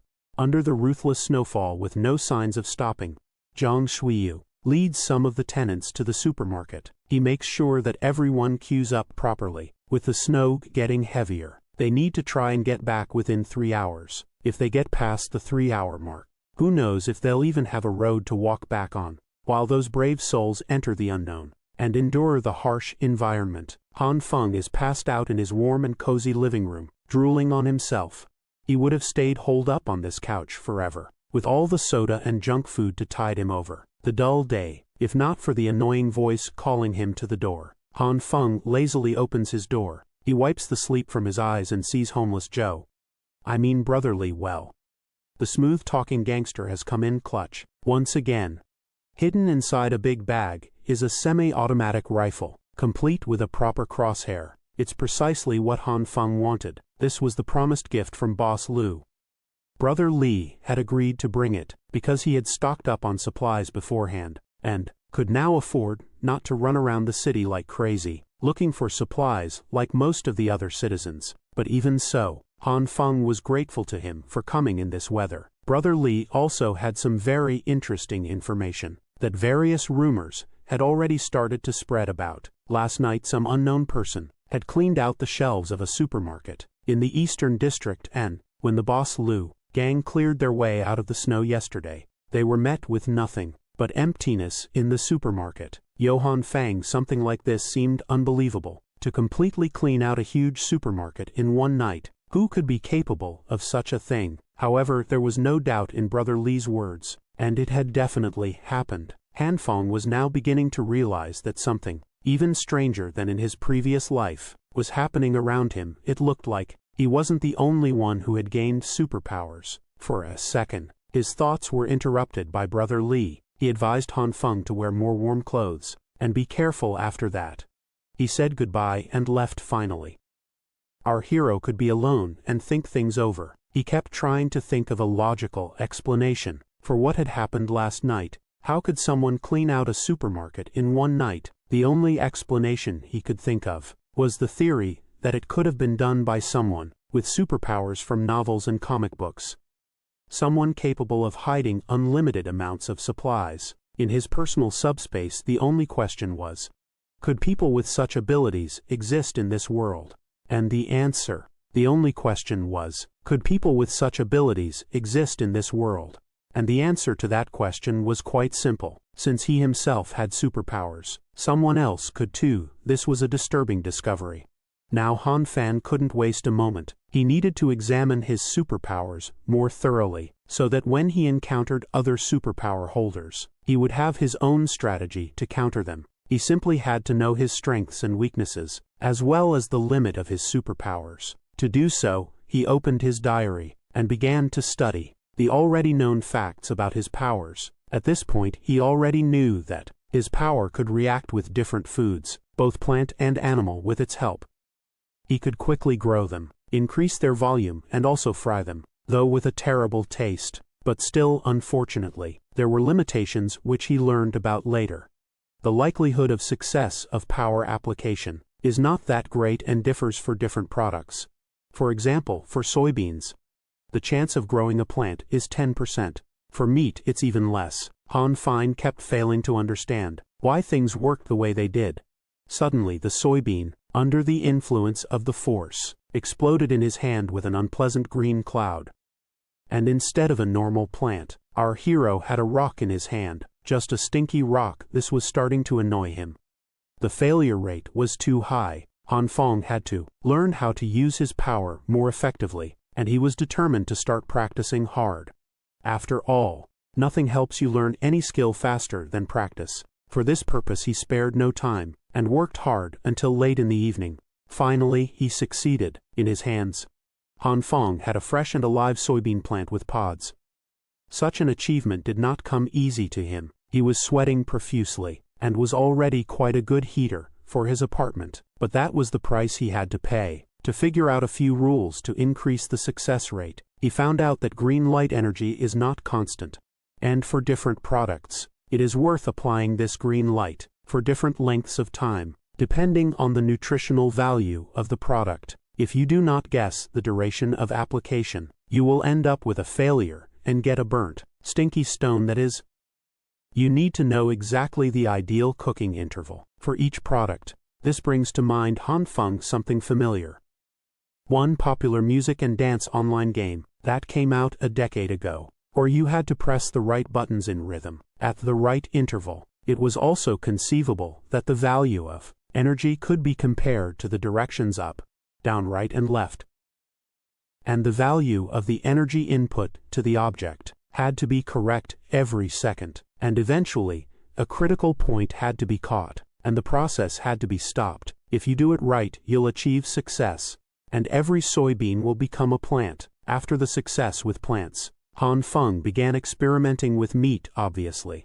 But meat was different from vegetables. If you did something wrong in the process, the meat would then turn into a disgusting black slurry. However, the principles in turning meat were still supposed to be similar. The first place to start was to determine how much energy the meat needed. Everything seemed to be working and going according to plan. But here's the problem. The chicken leg exploded just like the previous ones, with a nasty black slurry. It looked like it would take him even longer to learn how to work with meat than with plant food. Time after time Han Feng tried and failed. The chicken legs exploded one after another. There seemed to be no end to the series of failures. Finally, our hero's patience ran out. He even cried out in despair, cursing this damn ability with an increased level of difficulty. However, the hero was not one to give up, and while the snowfall outside the window only intensified, and the temperature dropped even lower, Han Feng did not stop trying. Traces of it were all over the kitchen, and then came the moment of truth. The last chicken leg, our hero, was already doing everything on automatic, with an absent expression on his face, and did not even hope for success. Up and down, left and right. Red and green energy. It felt like an overly complicated, minuscale game to him. It was repeated one after another. And as soon as he made a mistake, he had to start all over again. The tension was at an all-time high, and this time Han Feng succeeded. He managed to grow the chicken leg to a gigantic size. With a snort of disdain, our hero said that it was worth it and collapsed, exhausted but happy on the floor. He had finally found a way to synthesize meat. The weather outside was getting worse by the day. The news announced that today, July 17th, was the third consecutive day of snow disaster. In every corner of the country, the same thing is happening, and it seems that mankind is facing a disaster that happens only once in a few thousand years. In order to ensure the basic livelihood of citizens, the authorities are actively fighting the consequences and taking measures to help citizens. It was to such news that Han Feng woke up the next day. How many times had he heard it before? Empty warnings and promises about how the heavy snowfall had paralyzed transportation, electricity, and internet. But everything would be repaired soon, and all they needed to do was wait a little longer. Soon humanitarian supplies should arrive. In the disaster areas, finally, the news anchor advised everyone to stay indoors and not to go outside unnecessarily. For Han Feng, there was nothing surprising in all of this. He had heard all of this in his past life. Suddenly, a notification came on his phone, followed instantly by several more. Han Feng immediately saw that it was a group of residents of his house who had started making noise again, and he simply couldn't help but join in the discussion. The noise around was unbelievable. Everyone was discussing the morning news. Some believed that the rescuers would come and help them. Others thought it was all empty promises and made plans to save themselves. Only one avatar stood out from the crowd and asked the gullible if they really believed what was being said on the news. It was old Uncle Lu, and he absolutely did not believe what was being said on TV. If everything was under the control of the government, the rescue teams would have arrived long ago. Instead, he had heard rumors from old friends that the government was assembling armored vehicles, tanks and other heavy weapons in City A, the capital of the country. They are probably preparing for the war that is about to break out. After hearing the very real possibility of an all-out war against an unknown enemy, a chilling silence swept through the group chat, full of paranoid survivors. Then came the eruption of concerns, asking Uncle Lu if what he said was true. If it was, weren't they basically done for? Meanwhile, Han Feng was just fascinated by the coming up of the issue of war. He had heard something about this progression. In his previous life, Mr. Zhang interjected to quiet all the noise. He asserted that if what Uncle Lu said was true, then they had to start taking survival measures to save everyone. Some owners in the neighborhood had already run out of supplies. With support, resources from the government still uncertain, he proposed organizing. For those who were facing difficulties, he passionately suggested that those with ample supplies donate some of their stash. To serve as an example, Mr. Zhang pledged to donate half of his supplies to anyone in need. Other owners quickly discussed what was being put forward. In hushed tones, one guy wholeheartedly agreed with Mr. Zhang's proposal. As everyone was just trying to get through the crisis, he pledged to donate what he could, and even roped in Li Hiona. She knew this crazy guy Wu Kuanyu. That man was trying to humiliate her in front of everyone just because she rejected him before. So Li Hiona had to play some defense, bringing out her meek girl persona while apologizing, as she didn't have any spare supplies left. Most of her Sims immediately jumped to defend the witch. This little commotion almost made the plan to organize impossible, as they couldn't even unite themselves with selfless acts. But donations eventually started pouring in. A lot of people must have been moved by Mr. Zhang's impassioned speech. Food, clothing, medicine. All the necessities were put forth. Mr. Zhang expressed his gratitude to those who were willing to help. Since there were quite a lot of people to manage, he thought it wise to appoint some owners to take charge of the operation. He would naturally lead the team. It would be an interim emergency committee responsible for planning and distributing donated supplies. Han Feng smirked as soon as he read the announcement. This interim committee thing happened in his previous life too. Sometime later it would be revealed that it was all scheme to take other people's resources. Today was the 19th of July, the 5th day of the apocalypse. Temperatures outside had already dropped to -40 degrees. Now was finally the day when the building's central heating system was no longer running due to the extreme frost. Everyone was desperately thinking and trying ways to keep their bodies warm without the convenience of heaters. Some managed to make a tiny fire inside their homes. It was the same as the previous timeline.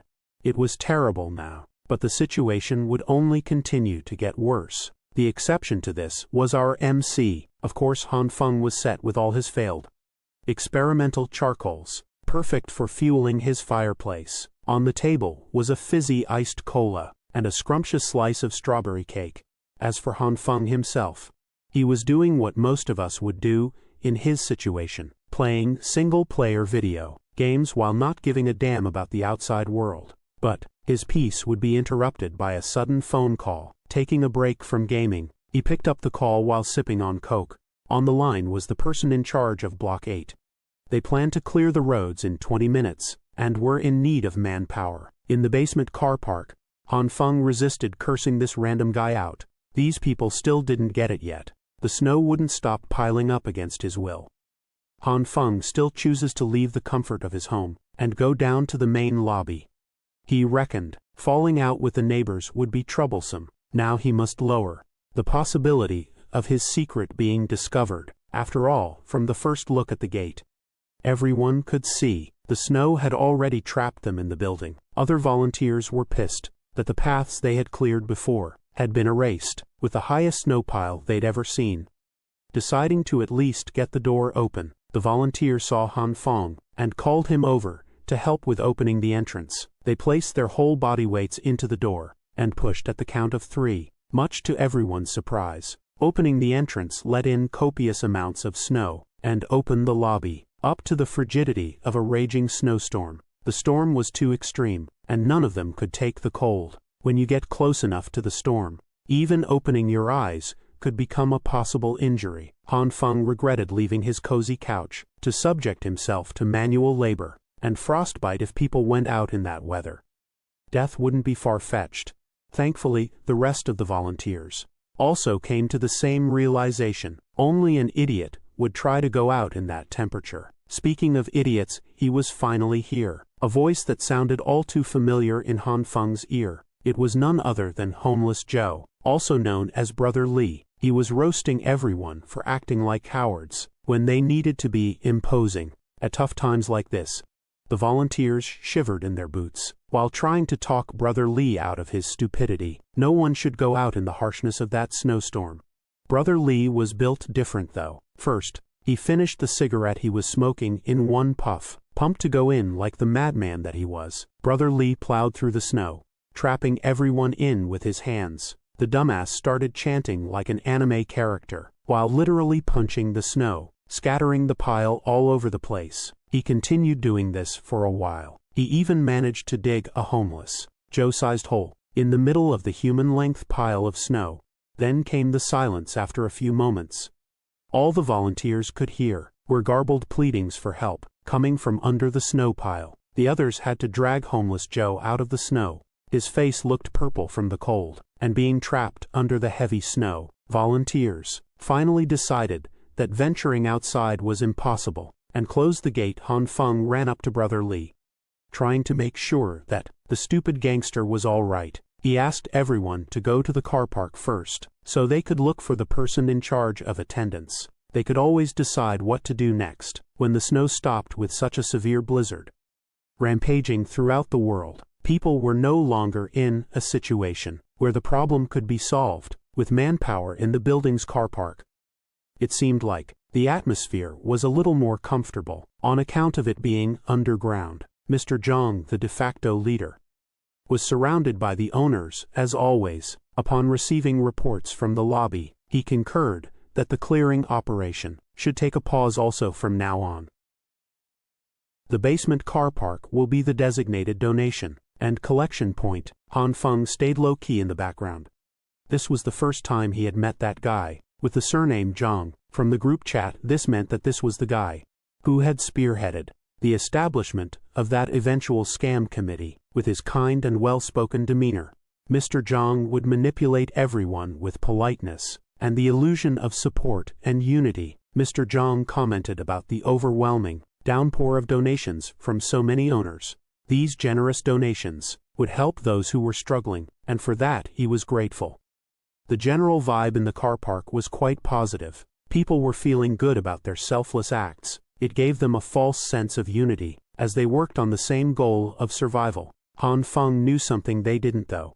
They just had to wait and see. As the disaster continued to go on for an eternity, they would soon regret giving up their resources. Brother Lee, still shivering from the stunt he tried to pull earlier, decided to head up first and say goodbye to Han Feng. Looking around the car park, Han Feng noticed someone eye-catching. It was that airhead nurse that he had met in the hospital when he broke his leg. She was wearing some type of cute winter onesie, while clumsily carrying a stack of boxes. She was clearly struggling to navigate her way through the crowd of people standing around the committee. Given her awkwardness, she eventually bumped into some of the guys standing around. She would have slipped straight to the floor if it hadn't been for Han Feng swooping in to save the day, once again while holding her in her box. He asked if the blushing nurse was okay.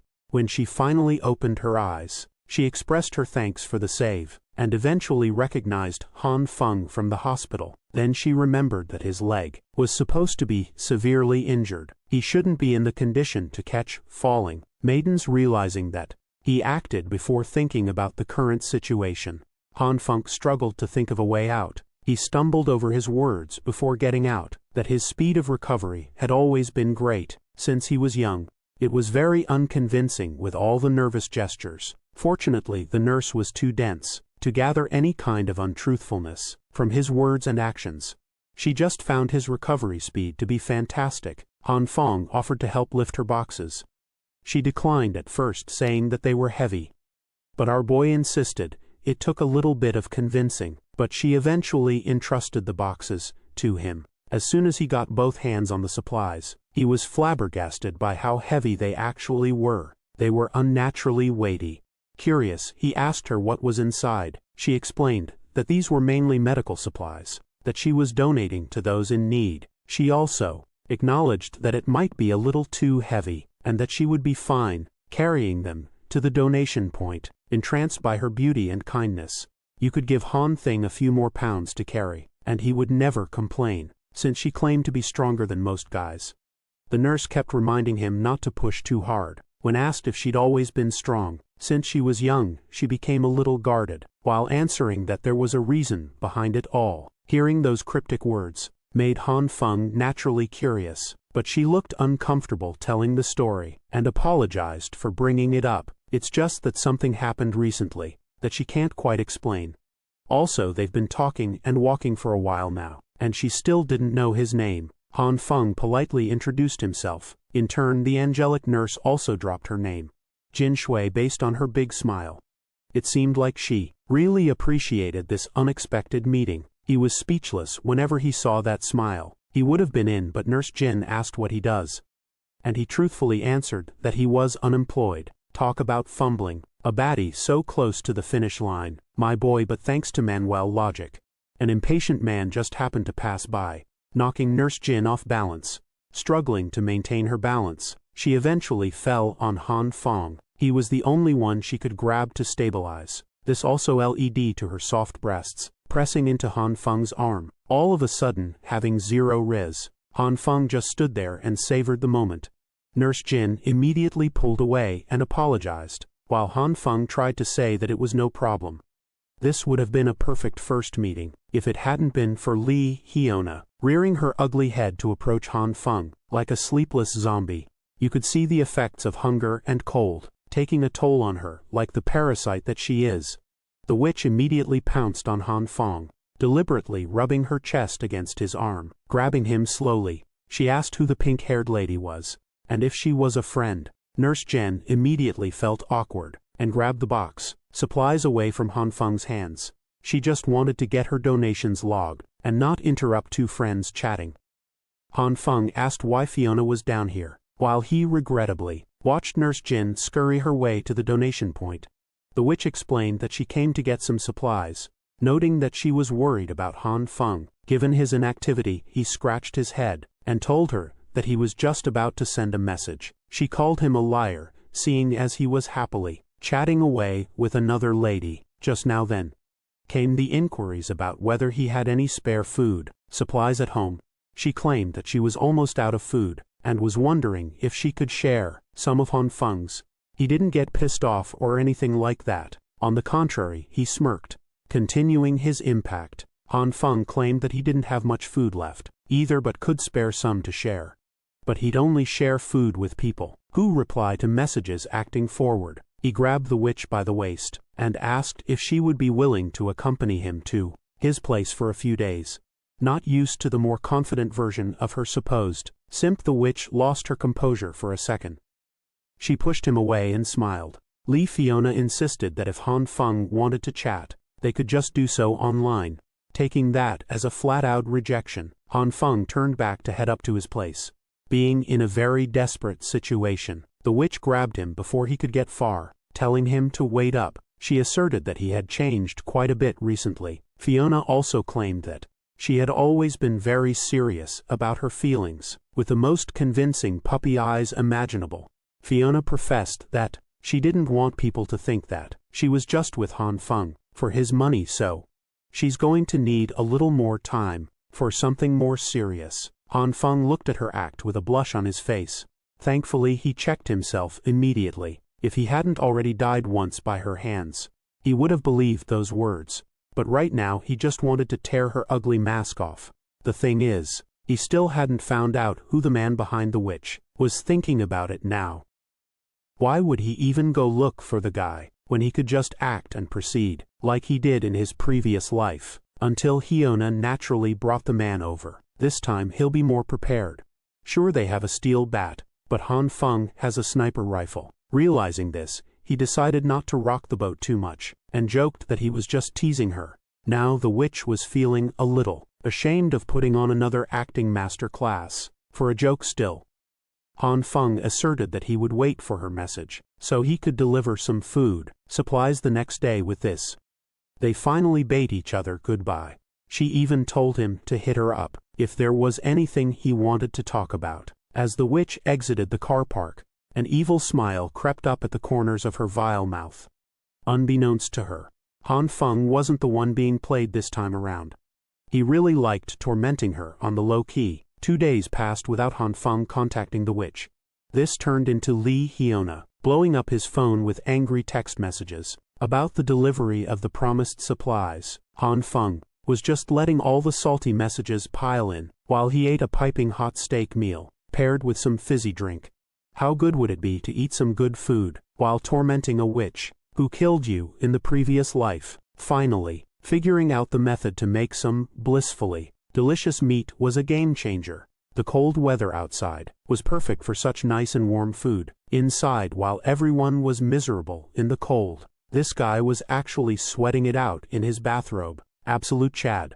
He hadn't been just lounging around these past few days. Either he conducted numerous experiments that allowed him to confirm two important things. First, his meat could not be expanded limitlessly. Second, just like soybeans, meat could be reproduced without a limit. His experiments had already yielded pounds and pounds of it for every full stalk of beans sprouted. He would use half to grow more beans and eat the other half. He could freely apply the same principle to meat. Under the red and green light, half a steak and a handful of soybeans could produce a whole piece of steak. Exploiting the same process over and over would yield an unlimited amount of steak. After conducting numerous tests to put this hypothesis to the test, he concluded that he wouldn't have to worry about eating good food in the future. Some TV stations were still sending out reporters to chronicle the unprecedented snowstorm. On its 19th day, it was August 2nd now, and even the picturesque islands of the Maldives, near the equator, had reached average temperatures of -42 degrees.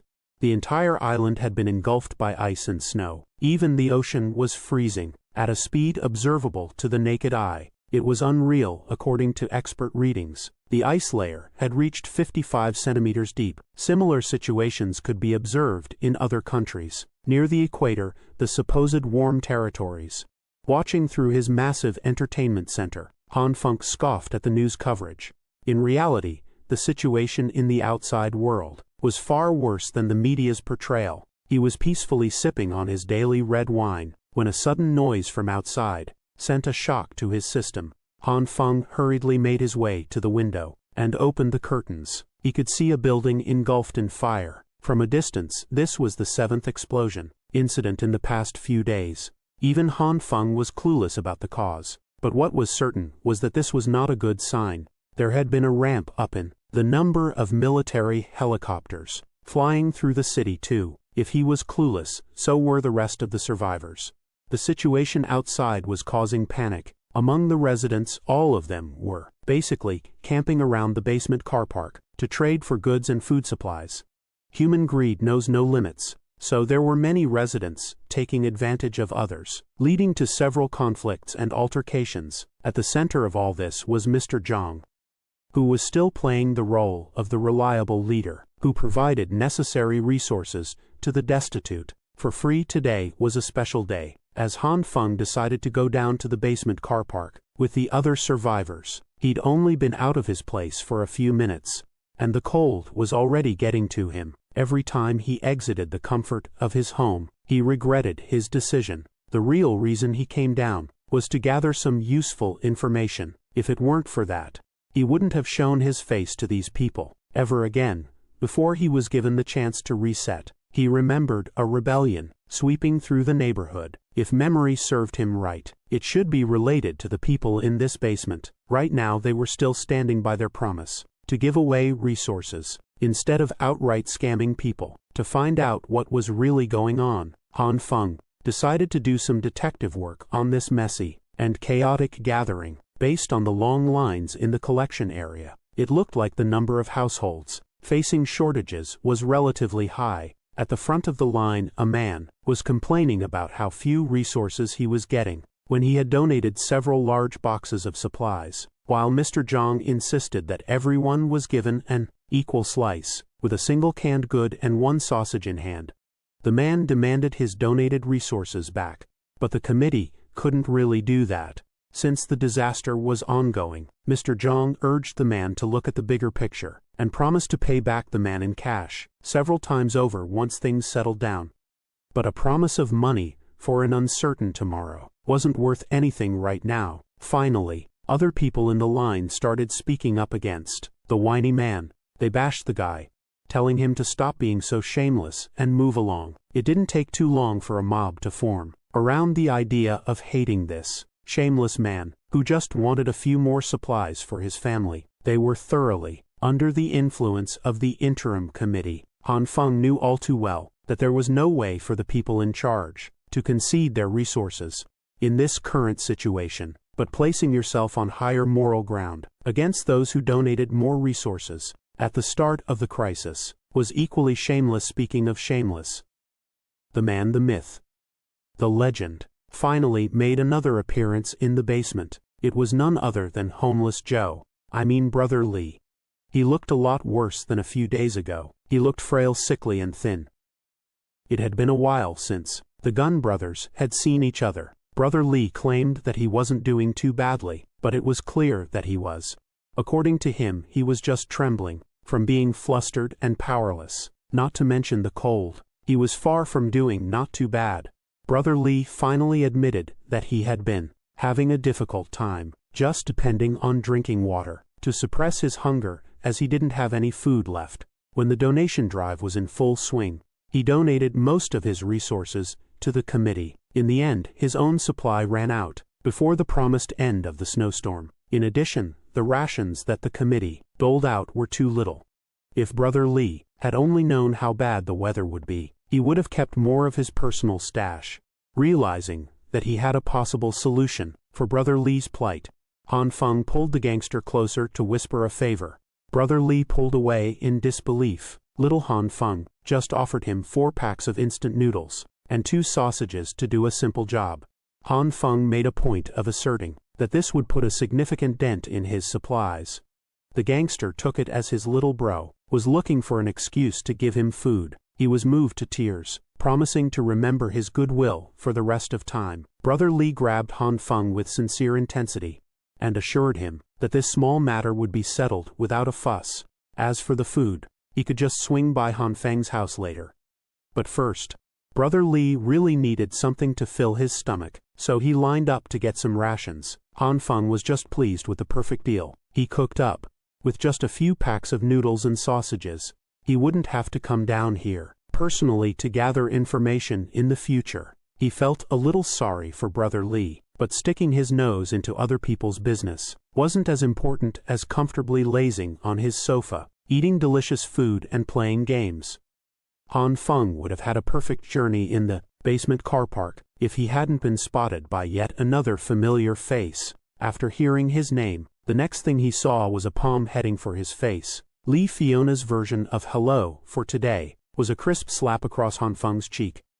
Not expecting to get assaulted so early in the day, he didn't know how to react to this absurd scenario. With anger in her eyes, Fiona told Han Feng that he had been a disappointment. The broke bitch proceeded to yell at him for not responding to her messages. Asking for food, she made sure to raise her voice so everyone in the car park could hear. Han Feng was stun-locked. He just stood there, trying to process what was happening. The witch he had been messing with just slapped him across the face in front of everyone. He hadn't even settled her previous life deaths yet. Now she's coming into his space and slapping him for no reason. This was blasphemous. At this point, with his anger rising at an alarming rate, he reckoned that Lee Fiona still saw him as that pathetic wimp, easy to bully. He remained silent for a few moments as she berated him for not responding. She called him deaf and mute and demanded an answer to her questions. Han Feng took a deep breath, the cold smoking up the air. Then he proceeded to put on another act, sincerely apologizing to Fiona. He explained that his supplies were stolen. He had placed the food he was about to deliver outside his door for a quick second to get his keys, but the boxes of supplies were gone. By the time he returned, Han Feng claimed that he tried to look for the culprit, but hadn't found any clues at all. At this point, she looked like a crackhead desperate for her next hit. As she asked him if he still had some resources left tucked away, he answered that he didn't have much. Only enough to last him a few days, if rationed to 1 meal a day. Hearing that he still had some food left, Fiona's unhinged face lit up with a blushing smile. She was back to her sweet girl act, and the transition was flawless. But when she asked Han Feng to split half of his food and just eat 1 meal every 2 days, so they could both get through the disaster together, she looked unhinged. Han Feng could barely stand. How shameless this woman could be. To be capable of saying such selfish words, without batting an eye, was terrifying. Well, in her eyes, this man was still just a tool to use when needed, and nothing more, letting her continue thinking that way. Han Feng smiled and lovingly concurred with the plan. He acted like a man who would stand by his promises, and split his supplies equally with some girl. She even demanded to get the food now. But he scheduled the delivery for the night, insisting that he had some packing to do. She teased him that she'd be waiting for the message, tonight, heading back first. Fiona wished him well, and hoped he wouldn't catch the flu. Going around, Han Feng bade her farewell as well. A sinister plan already brewing in his petty mind. As early as 8 in the evening, Fiona was already badgering Han Feng for the food. She grew so impatient that she even went to the lobby near his room. At around 9:30 she was shivering in the halls alone, cold and miserable. Han Feng was back to his favorite hobby, hooking Fiona with bait, then completely ghosting her with texts and calls.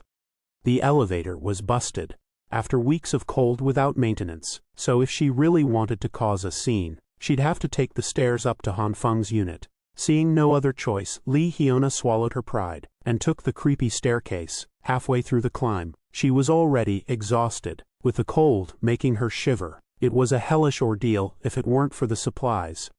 She wouldn't be doing all this. The exhaustion kept piling on, as she had been starving for a few days now. Each step up the stairs took all the strength she had left. You've got to give it to her. There are very few people who would climb more than 16 floors just to leech off someone's food. Coincidentally, even the emergency lights on the higher floors were also busted. This just made her climb darker and spookier. Upon hearing what she perceived as some kind of eerie sound, Fiona anxiously asked who was there to answer her inquiry. A black plastic bag came directly from the higher floors, on track to land on her pretty little head. Shocked and unable to move, Fiona was forced to just stand there and wait for the black bag to hit her. As soon as the bag landed with a loud bang, the emergency lights kicked back on, and white dust filled the staircase. The always cheerful and smiling Fiona was blasted with flour all over her head and body. In front of her was Han Feng. He claimed that he fell asleep, and immediately came running down with the supplies. When he saw her messages when the light turned off, he accidentally dropped the bag of flour, leading to the situation wiping off the flour and plastic from her hair and coat. Fiona felt disgusting as hints of her real, nasty personality peeked through the mask. Han Feng was quite pleased with this sight. He had specially prepared this mean-spirited prank for her, and it wasn't done yet. He lifted another plastic bag, telling the witch that he packed up his remaining resources for her. Upon inspection, she noticed that most of the food and produce were already moldy. It looked more like trash than edible food. Playing the fool, Han Feng scratched the back of his head and claimed that he worked extra hard to keep these leftovers in stock. There was even rotting meat mixed in there. Then he expertly pivoted to acting offended, grabbing the plastic bag and telling her to give it back if she didn't like it. Afraid of starving for another day, the witch hurriedly grabbed the bag away, claiming that she wanted it. Han Feng looked at her carefully from head to toe. He scoffed at himself. In front of him was the so-called goddess he had been pursuing with all his might before.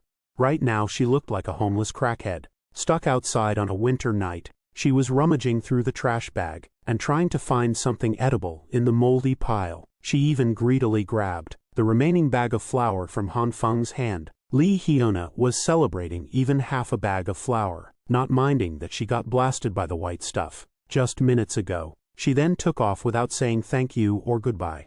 But Han Feng didn't mind. Giving her his literal garbage to eat should be enough to give the witch some stomach problems for a few days. Showering in this weather was also impossible, so she would have to walk around with all that flour sticking to her body for a while. As Han Feng cheerfully headed back to his place, he started feeling something weird. He played it off as if he hadn't noticed, but there was something moving in the background. Keeping his wits about him, Han Feng acted naturally, heading to his unit. He exited the stairwell and walked like everything was normal. A shadow of a figure followed his footsteps. A few seconds later, it was definitely a person, judging from the snow boots they were wearing. Taking advantage of the surprise factor, Han Feng actually hid behind the door and pounced on the unknown figure tailing him. He made sure to grab the mysterious person, firmly and aggressively taking them down to the ground. Just as he was about to punch the bastard, trying to spy on him, something made Han Feng pause. His hostility dying down. The one tailing him turned out to be a girl, with messy hair, sleepy eyes, and ultra-thick glasses. What the hell is going on, bro? Han Feng could think of only one reason why she could be here at this late hour. She must have been spying on him, and our hero wanted to find out her intentions, but all he got in response was silence, and a blank stare from under her glasses. The girl was obviously not a chatty one. She didn't say a word, and Han Feng, surprised by this behavior, decided to use more weighty arguments to make her talk. He threatened to take off her coat, right here in the cold, if she didn't talk. Even that wasn't enough to loosen her tongue. Han Feng got tired of messing with her, and decided to let her go this time, but next time, she might not be able to count on such favor. If she spied on him now, she had to stop her silent games, and hurry to her home before she got cold. As our hero was about to leave, he suddenly felt someone grab his sleeve. This silent girl wasn't going to let him go so easily, although Han Feng didn't understand what she wanted from him. She, on the other hand, just stared at him and remained silent. Han Feng told her to stop looking at him, and even threatened her to leave if she didn't tell him what she wanted, but instead of answering, she pointed at something with her hand, and pulled our hero with her. Even a laggard like Han Feng realized he was being shown something. They came to her room. It was surprisingly warm and bright inside. Our hero was even speechless. Looking around, he noticed piles of boxes of supplies. Of course, some of them were empty and the room was full of trash, but the fact that this girl had so many supplies, weeks after the apocalypse began, was incredible. Had she also prepared in advance? Han Feng directly asked her if she knew in advance that the ice apocalypse would begin, and surprisingly enough, she finally spoke.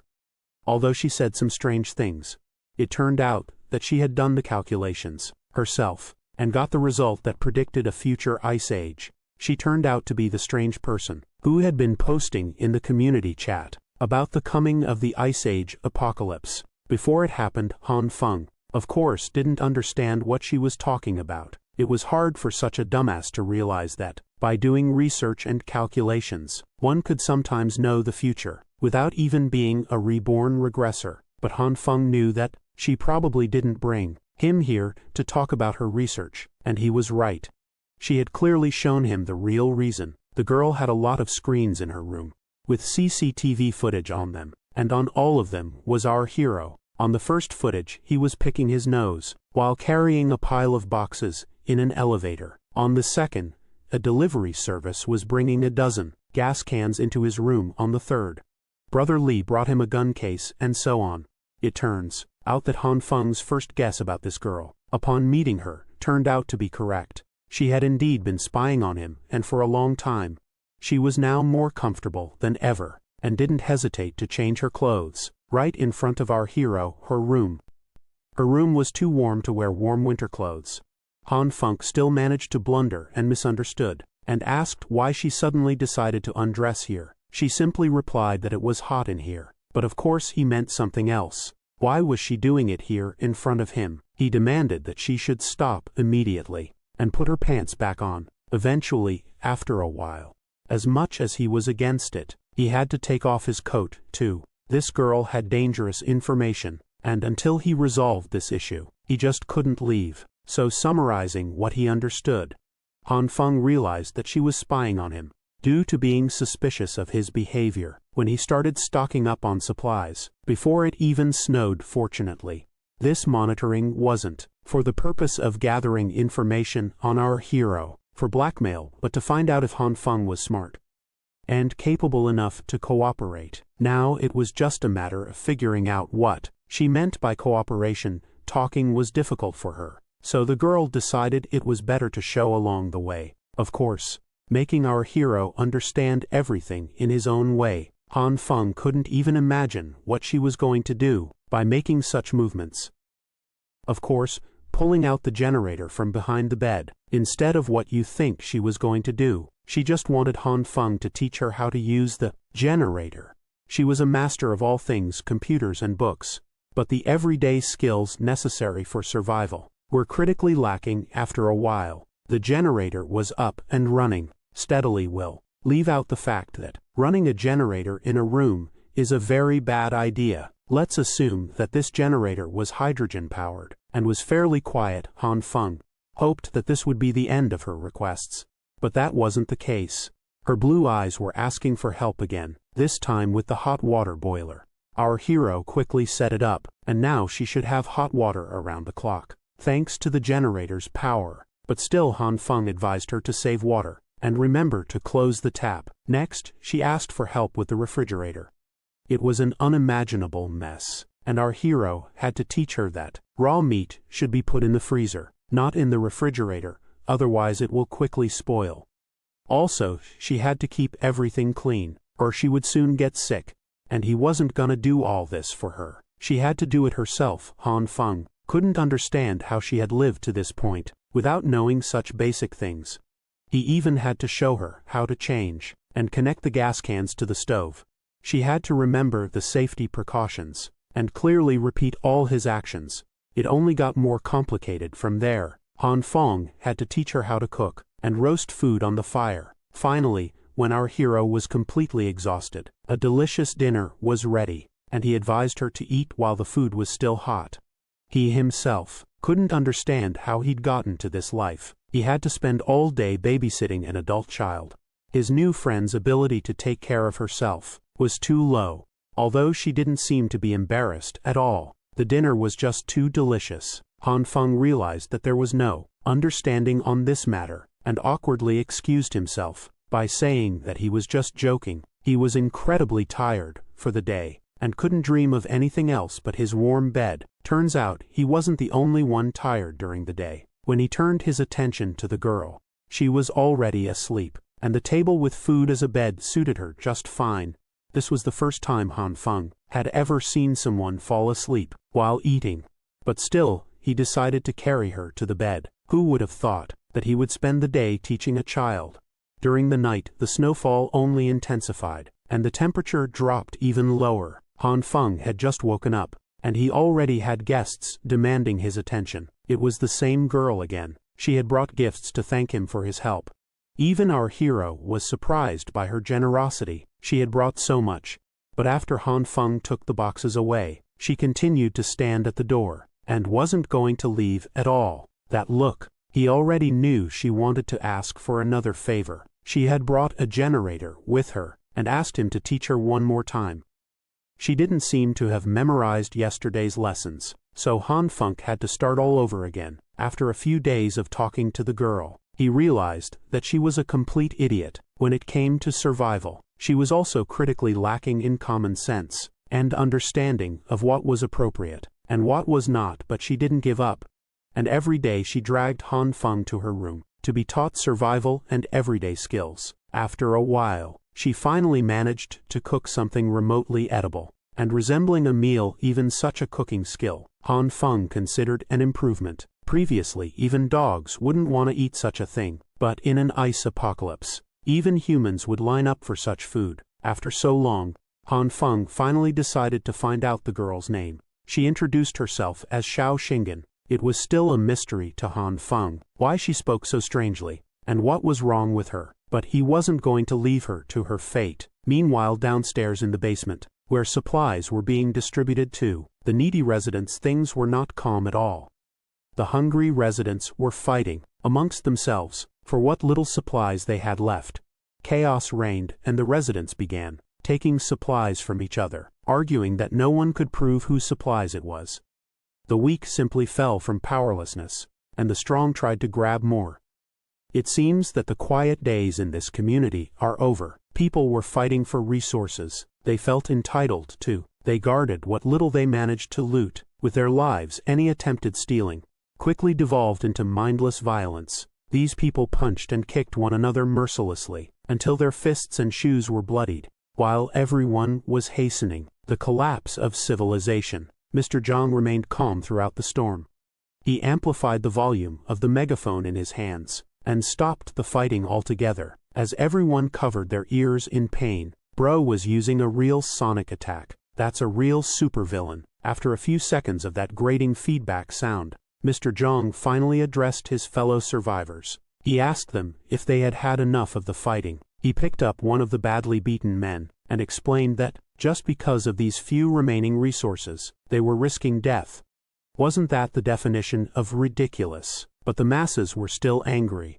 Mr. Zhang was the one who suggested the donation system, and now, they only received a packet of noodles every few days. If they didn't die fighting, they would die starving, Mr. Zhang pretended. As though he was listening to their complaints about the problem with resource distribution, or the lack thereof. He turned to his people and stood on business. If they were fighting for such ridiculous reasons, then perhaps they deserve to starve to death. Mr. Zhang posed the question of who caused the situation in the first place, and urged them to think carefully. The irritated masses blamed him for this. He picked up a piece of bread and started working his magic as he helped the people remember what was really happening. Bread that was originally sold for a few dollars could now be bought from those with abundant resources for tens or even hundreds of dollars. The elite squeezed the unfortunate dry. It came to the point of splitting a piece of bread into 5 or 10 pieces to be auctioned. They used the disaster to get rich. As for those down in the dumps in the basement car park, they had long since run out of cash and resources. But here they were having an internal strife. Due to the system that used to work, they were killing one another, while the elites, who had plenty of supplies, hoarded their treasures without donating to the common good. They were the ones who raised the prices with malice. And yet here were the poor, starving and fighting to the death. Mr. Zhang asked if that was fair, feeling that he now had the masses gobbling up his words. Mr. Zhang urged everyone to stop what they were doing and stand united to take back the resources that belonged to everyone. These hungry and angry citizens started rationalizing what they had just heard, convinced that they were being treated unfairly. Why were the rich the only ones getting all the benefits, while the rest of them had to struggle just to stave off starvation and death? Mr. Zhang watched as the pieces of the puzzle fell into place on their own, after planting a seed of hatred in the people's minds. The dissatisfaction and anger that the masses felt pointed upwards to the rest of the apartment building's residents. The survivors believed that they were just taking the share that belonged to them. Seeing the bubbling of violence, chaos and desperation, Mr. Zhang smirked silently. In the midst of the mounting chaos, homeless Joe, also known as Brother Lee, could be seen of all the people. He was the only one who could see through the bullshit of that speech. The people had practically gone mad, and something big was about to happen. He had to inform Han Feng as soon as possible. In Han Feng's room, he was just lounging around, pretending to read a book while snoring. He was woken up by the ringtone of his phone. He received Brother Lee's texts about the trouble brewing up in the basement car park with Mr. Young's continuous incitement. The people were now planning to snatch resources from everyone else. They were going door to door and prying locks open. These raiders were armed and ready to cause harm. Brother Lee advised Han Feng to hide and not face these lunatics head-on. He could only hope that homeless Joe could take care of himself out there. Han Feng did not expect things to turn out like this. Although he bought 2 guns in case of a crisis, the idea of using them against another human mortified him a little. Furthermore, if the people had formed such an organized operation and revealed his resources, they would certainly have been gunning for him crazily. They would eat him up and leave nothing but bones. And for that, he needed to be prepared for all kinds of scenarios. For now, he retrieved a bunch of wires, tools, and a couple of fire extinguishers from the stockroom. Using this stuff, he tried to rig his door by crudely strapping live wires on the doorknob. For security reasons, upon finishing his janky rig, Han Feng slowly unfurled the wire on the floor. His little experiment was interrupted by the sudden loss of power, though from above. It was clear that every building in the area had lost power at the same time. Some people tried to contact management, but they lost contact with those people long ago. Han Feng reckoned that with the snowstorm intensifying and the overloaded usage of power by people trying to keep warm, this blackout would have happened sooner or later. Moreover, the snow built up in most areas, and the abysmal temperatures outside made it impossible for maintenance. Considering all the factors at hand, the power failure and signal loss might be permanent. This time around, once the people realized that the power was never coming back, things would only go downhill from there. Their feelings of panic would only lead to an even more serious rebellion movement, and that's when the real hell would begin. 30 minutes before the power went out, the witch Lee Hyuna was greedily shoving noodles down her gullet. Her current benefactor was bragging about how he bought resources at 50 times the market price some time ago, and those poor people could not resist, as they shut their mouths and sold. For all the resources he had in stock, he only spent $500,000. He also started the practice of auctioning supplies, letting the poor fight just to get a crumb from him. Using this tactic, Blondie earned quite a lot. He ran his hand alongside Lee Fiona's face and asked if she thought she had made the right decision to follow him. The witch smiled and cheerfully nodded. The rich prick was already thinking of doing anything he wanted with this pretty girl, as long as he had the resources to buy her obedience. Their moment was interrupted by the sound of hurried footsteps pouring into the hallway. It was the car park people, and they brought tools to break doors open. In the middle of the night, Blondie overheard that he was being specifically targeted for spearheading the rise of prices in the group chat. The raider started banging and kicking his door, trying to force it open. Blondie might be rich, but could all that cash save him from what was coming? He stood there unsure of what to do, as the people continuously tried to break in. Finally, the crazed cult of Mr. Zhang's hungry soldiers had gone full tilt. The snowstorm continued to rage on, not showing any signs of stopping anytime soon. Inside Han Feng's stronghold, the mess had accumulated as wires and supplies littered the ground. He was still working on his Home Alone-style trap on the door, causing a lot of mess. Han Feng did everything he was supposed to do to rig the door, but the energy reading indicated that there was no power going through. Just as he was wondering what went wrong, the hurriedly tied together bunch of wires exploded and burned. The line must have become live right then and there. Caught in the blast, Han Feng coughed and tried to recover. He extinguished the fire on the wire. He still could not figure out what he was doing wrong, and what was making the process so difficult. If the internet were still working, this would not be a problem at all. Unfortunately, someone started knocking on his door, without him getting his door trap up in time. Han Feng stood up and carefully looked through the people to confirm who was on the other side of the door. He could not see a face, but he saw someone with a very short stature and hair sticking out. It was that outcast girl again. This time she came over with her signature nonchalant face while asking for help. This was not a good time for Han Feng, as he was busy trying to improvise some traps inside. But then he remembered the incident that sent him back to the past, when he was seduced by a witch and clobbered by a madman. He released his grasp from the door handle, fearing what might be lurking on the other side. Han Feng warned the girl that people were breaking down doors and robbing supplies instead of letting her in. He just told her to return home quickly, as he wouldn't open the door for her. Outcast girl stood in the gloomy, cold hallway. Silence filled the air. Then she started banging on the door, even harder and louder. When Han Feng still refused to let her in, she chose to sit and shiver at the entryway's floor. The cold was getting to her, and the voices of the raiders were starting to grow louder as they reached Han Feng's floor. They did not care how many residents lived on the 18th floor. They just came here to break every door open. Two rough-looking men surveyed the 18th floor hallway and celebrated the fact that they were the first ones to arrive. They immediately divided up the rooms to ransack. Coincidentally, Han Feng's room was the nearest one. One of the raiders took a crowbar to start working on the door. They introduced themselves as people who delivered resources first, to see if anyone was home inside. Han Feng had taken the girl and covered her mouth to prevent any noise. When the raiders did not hear any response from the inside, they proceeded to try and force their way into the room, using a single crowbar. Han Feng quietly assured the outcast girl that those bastards wouldn't be able to make a dent in his reinforced door. Hearing his reassuring words, she visibly calmed down.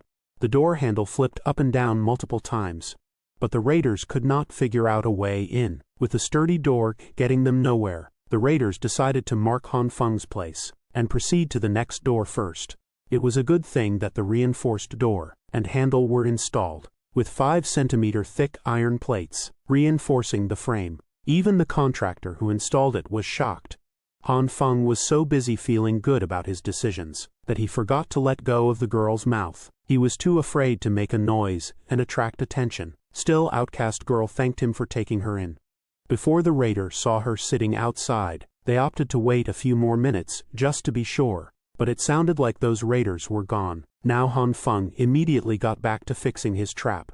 If he could do this right, those who dared to touch his door again would get electrocuted to death. The girl curiously asked what he was doing, and he introduced it as his electrocution defense measure. He even condescendingly told her that she wouldn't understand, even if he explained well. He didn't even understand the thing himself, and installing this electrocution device was proving impossible. Little did he know. She was an expert when it came to anti-theft devices and voltage differences. These were very simple concepts for her, so Outcast Girl coached Han Thing from the side, instructing him to cut the power supply, while wrapping the bare wire around the door handle carefully. From there, they connected the next wire from the circuit box to the handle, and for the finale, turned on the power supply. When he measured the live current in the handle, the tester indicated a high level of electricity. When asked how she knew about this complicated stuff, she answered that the true eye of the evil king possessed the ability to see the truth of everything in the world. Since his trap was done with the help of Outcast Girl, he asked what she needed help with. She did not bother telling a story or anything like that. She just emptied out the contents of her backpack on the couch, ignoring Han Feng. Then the girl boldly declared that the true eye of the evil king would be staying in this place. From now on, it took Han Feng a second to process what he had just heard. He was obviously very opposed to having this girl living in his private space, and desperately urged her to go back to her house. Quickly, Han Feng was so flustered by the idea that he tripped on the wires coiled around the floor. His body launching forward, after wobbling for a few seconds, he fell on the solid ground, making a mess in the process. On his hands was a bright purple color, emanating a bizarre energy. Tripping on his feet and falling on the ground should have hurt quite a lot. But it didn't. That was when he noticed where he fell. His coffee table, which was solid just a second ago, had turned into some sort of moldable and clay-like form. Could it be that he unconsciously made the coffee table turn soft? Han Feng finally noticed the purple light dancing around his hands, and immediately connected it to the bizarre, soft property of the table. Even the toolbox and the tools nearby had turned wonky upon being touched by the light. He grabbed a hammer, and the metal head bent on itself. Han Feng waved the hammer around, and it started losing its shape. In simple terms, the purple light could cause items to turn soft somehow. Outcast Girl witnessed this bizarre incident with her own 2 eyes and did not make a peep. She was so quiet that he forgot there was someone else in the room, and got too carried away figuring out his new ability. Outcast Girl just looked at him with the same blank stare. Then she lit up and labeled him as an emissary, chosen by the true eye of the evil king. Whatever that might mean, Han Feng chose to play along, assuming the role of a subordinate, selected by the evil king. Instead of revealing his power, this girl's thinking seemed peculiar, so he might get away with it. As fellow emissaries, she proposed that they help each other, meaning Han Feng's apartment where he rested should be shared. Just as he was about to outrightly reject her again, Outcast Girl was already heading toward one of the rooms, as if she owned it. He hadn't even agreed to the proposal yet, and that lady already thought they were building a lair. For the evil king, it wasn't too big of a problem, so he just let her be. What was more important right now was to figure out what exactly that purple light was. At a cursory glance, it seemed to have the ability to turn things soft, which meant he possessed more than just 2 kinds of lights. Maybe there were many more that he just hadn't discovered yet. The inciting incident was him tripping over the cables and almost crashing into the coffee table that had turned soft. It would be logical to try to recreate the feeling of that moment, to reproduce the power. After concentrating on that image for a while, Han Feng managed to summon the purple lights again. He was getting the hang of calling his powers automatically now. The first thing he tried it out on was the cables. That triggered the discovery in the first place. Then he branched out to other things, namely a sharp kitchen knife. Curious, he activated the purple light, and its grimy essence quickly swallowed the whole blade. He was shocked to see that the softening effect had no problem working on steel as well. It got so soft that the one sharp knife felt like jelly, wrapping around his skin. After that, he went on a spree, and tried this softening touch on many other materials. Every household material he could think of was susceptible to the power. The longer he used the purple light, the softer they became. Other than altering an object's softness, there were no other changes. By itself, the purple light's effect was pretty useless and impractical. Then another idea struck Han Feng. A concept that he was already familiar with. What if he combined two different kinds of light? What if he mixed purple and green, and applied them to a softened object at the same time? It did not take him long to get good at merging two lights into one. He grabbed the softened and melted-looking kitchen knife, applied purple and green lights all over it, and screamed Bankai as if he was from Bleach. Much to his surprise, it really worked. The melted and softened kitchen knife returned to its solid state, tough and sharp as ever hell. He could even use the blade as a mirror, considering how polished it looked. After applying the combined lights, he surveyed the room, and found a box of tissues lying around. Curious, Han Feng did the same thing to a piece of tissue paper, and tried to bend it out of shape. He had a very hard time doing so, which meant that he could change the toughness of an item when two different lights were combined. Moreover, the toughness that green and purple lights imbued in these objects was quite extreme. Speaking of toughness, doesn't he have a very important and practical use for this ability? Meanwhile, the owners who had raided other people's supplies were starting to act selfishly, as they refused to hand over the resources they stole, choosing to keep them for themselves. In fear of running out, they argued that they didn't want to split their hard-earned haul with the women and elderly, but they still had to keep it a secret, or they could get screwed if it leaked. While the raiders were plotting their shameless crime, one of them noticed something odd happening on the walls. Much to their disbelief, the wall of the 18th floor appeared to be wriggling around, shining a light on its surface. A face started emerging from the supposedly solid concrete wall. It moved and grimaced, as if it were trying to break free of the wall's clutches. The raiders might be tough criminals when they pillaged for resources, but this was something unexplainable and downright horrifying. As soon as the face's arms joined in, as though it were a ghostly apparition trying to break through the mortal realm. It was lights out. Anyone would have thought that they were witnessing paranormal activity in real life. The raiders hurriedly ran back to the floor below, afraid of what the 18th floor might have in store for them. Meanwhile, Han Feng was struggling, as breathing, while stretching the soft walls with his face, was quite a hard thing to do. He had to get out of that soft and clay-like mess before he ran out of oxygen. For the sake of experimentation, he picked one of his walls as a testing ground for his combined purple and green light powers.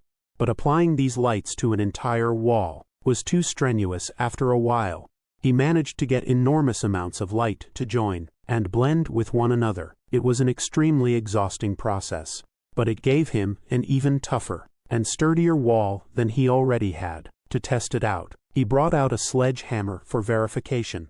He stood in front of the enhanced wall and lifted the sledgehammer up, determined to check if he had succeeded. With a look of anticipation, he began. Han Feng swung the hammer as hard as he could, and it made solid contact with the wall's surface. He did this multiple times, so many times that he could barely hold the heavy sledgehammer properly. Nevertheless, the exhaustion was worth it, as his enhanced wall proved to be extremely tough.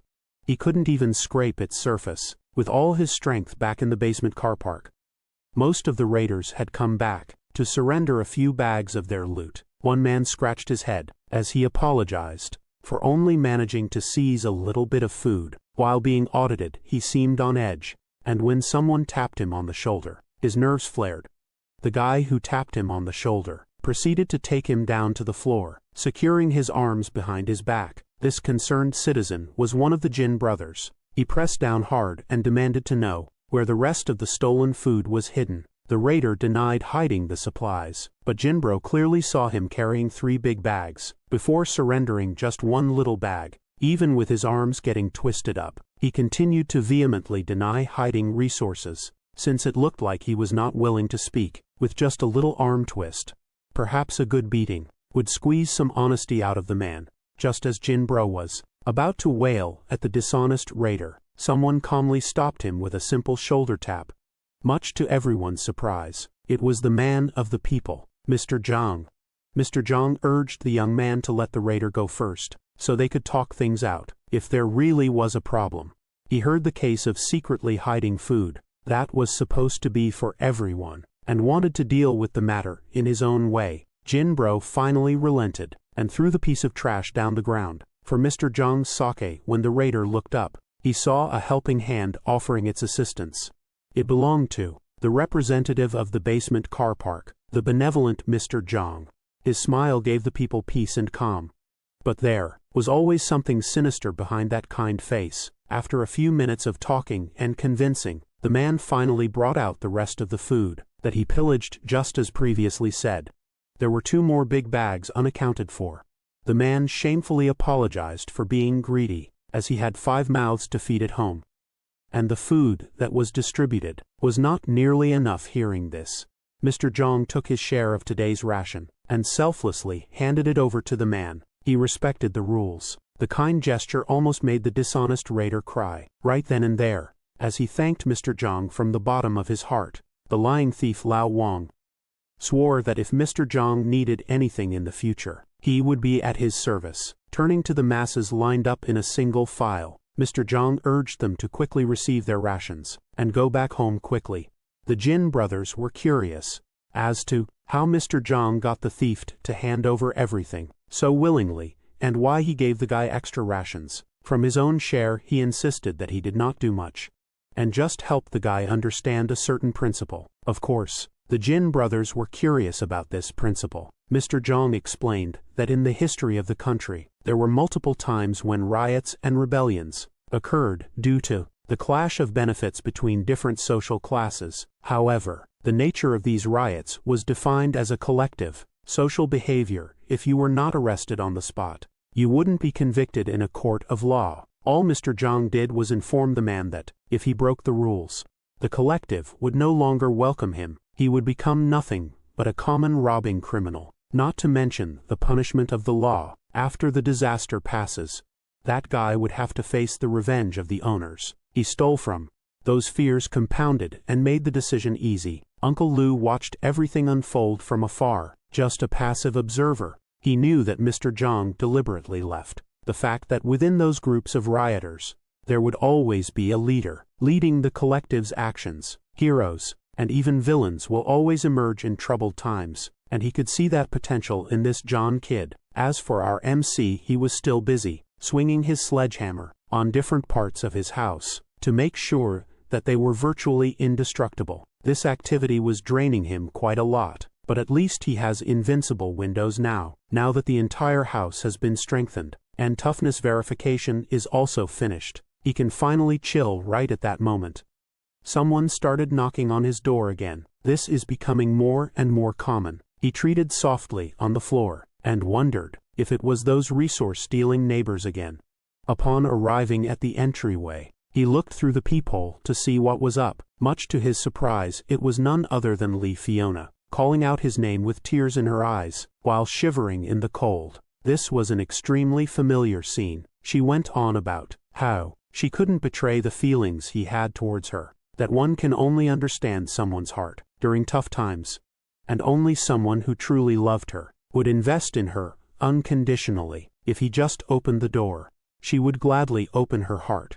Hanfong's mind replayed the night he died. After being ambushed in his own room, he recalled how this witch and his partner made a dead fool of him today. This girl was repeating the exact same word she said to him before he died. This means that outside that door, there's a man lying in wait to bash his head in if he fell for the act. Hanfeng's first thought, now that his revenge can finally be put into action, was to get the gun and kill this dog couple directly. But he stopped halfway through, since there was no electricity right now.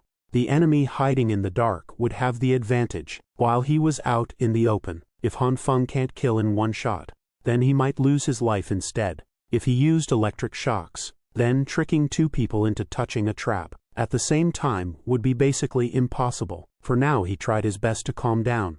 As he turned his generators off, he had one shot at this. And that's even more reason for him not to lose his focus. He needed to calmly analyze the situation. The one posing a higher threat wasn't the witch at the front door, but the man hidden in the dark. Han Feng needs to locate his position and deliver a fatal blow upon stepping out. That first part could be a little tricky though, but he had prior knowledge of how this event happened in the past. As far as he could remember, that man should be hiding in the blind spot behind the door. He estimated the approximate position of his killer through the wall while clutching the sledgehammer tightly. Han Feng had an idea, although he would need to spend some time to act it out. It could be his best shot. Touching the surface of the wall, purple lights coalesced in his hand, as he hoped that this plan would work. Li Hyona continued acting like a damsel in distress, as she desperately called Han Feng's name to be saved. The man she brought to kill and rob. Han Feng was already beginning to change his mind, but she insisted that this loser, Han Feng, had a ton of resources. Truckloads of supplies, delivered a day before the disaster. Anyone would jump on the chance to plunder, enough resources to feed themselves for quite a few days. But they made the mistake of choosing the wrong, superpowered target. The wall behind the killer morphed and moved like clay. A sledgehammer-shaped protrusion came out, seemingly trying to break through the soft wall. The killer was starting to hear some weird noises nearby, but Li Hyona was too focused on performing the scam. When the killer identified that the noise was coming from behind, he was too late to turn around. A freaking sledgehammer, coated with a softened cement wall, collided with his jaw, undoubtedly breaking the whole thing with destructive force. The witch stood back in shock as she watched her partner in crime fly like a rag doll. She asked what happened, but he was in no shape to talk. His body was shivering with agony and cold. It was right then that the seemingly unopenable door slowly creaked open. Han Feng burst out of his room, with a fire extinguisher in his hand, and a sly little smile on his face. The haggard witch looked at the supposed loser in fear. Before she could even speak another word, Han Feng let that fire extinguisher rip, covering the thought with that white stuff. As she screamed in pain, Li Hyona was a good actress.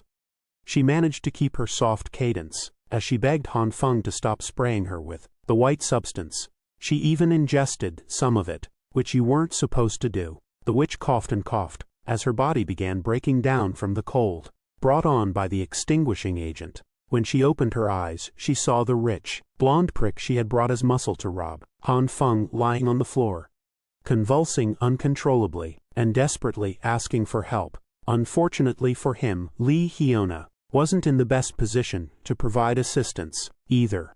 Han Feng's hand emerged from the extinguishing agent fog as he reached for the witch. She reacted quickly, but he managed to grab her hair and scarf simultaneously. It must have been the adrenaline pumping through her system, but Li Hyona managed to break free, though she lost a handful of hair in the process. She was one slippery son of a gun. She managed to stand and run out of the way. While screaming for help, Han Feng clicked his tongue.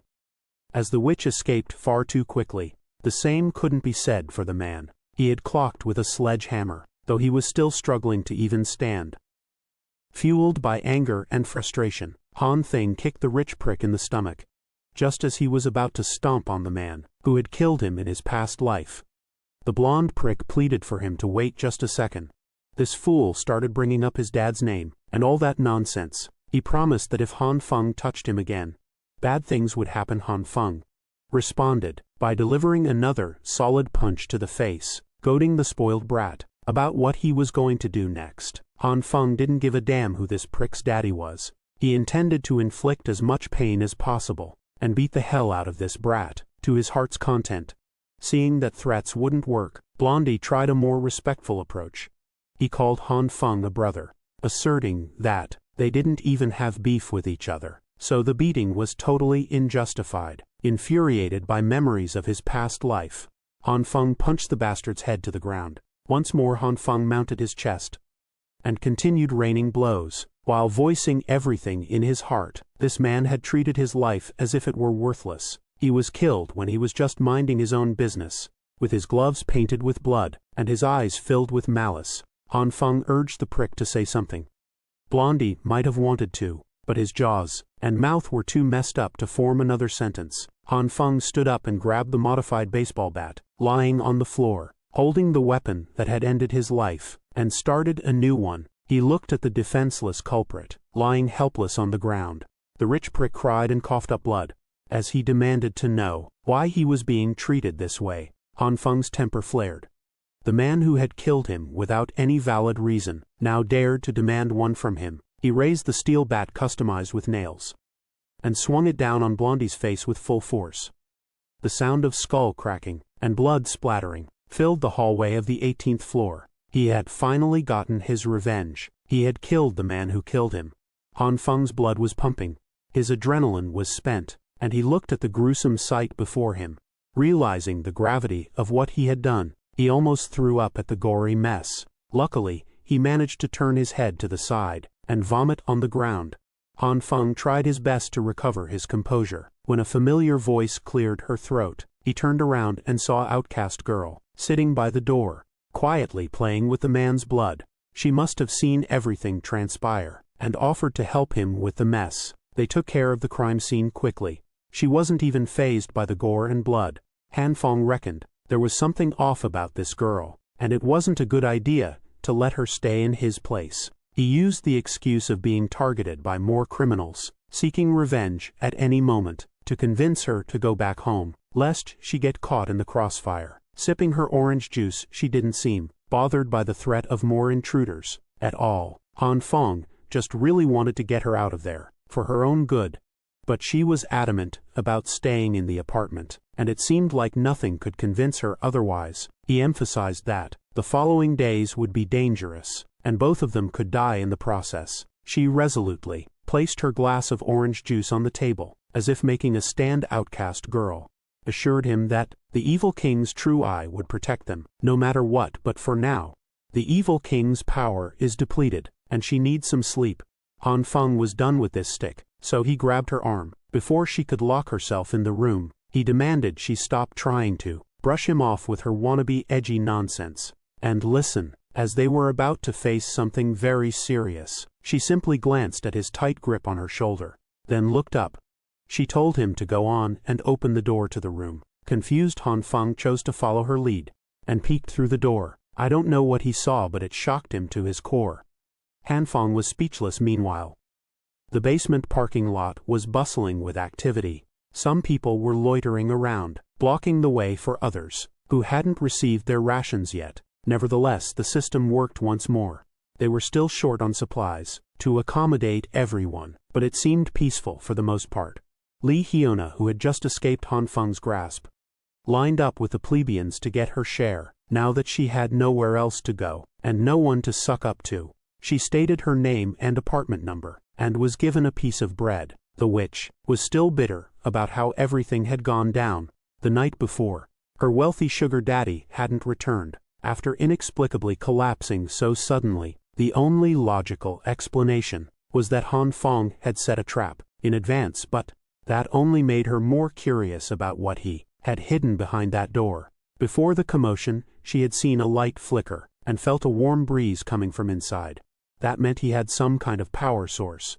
Maybe he hadn't just stockpiled supplies. Maybe he had been prepared for the whole snowstorm. In advance, all she felt was bitterness. The sneaky bastard hadn't said a word to her about this impending disaster. He enjoyed the good stuff, while she accepted his trash. She wanted to find a way to get a closer look inside Han Feng's place. While she was busy daydreaming and seething, she bumped into another man lined up for rations. The man recognized her, and a mysterious, bright light flared right in Li Hyuna's direction.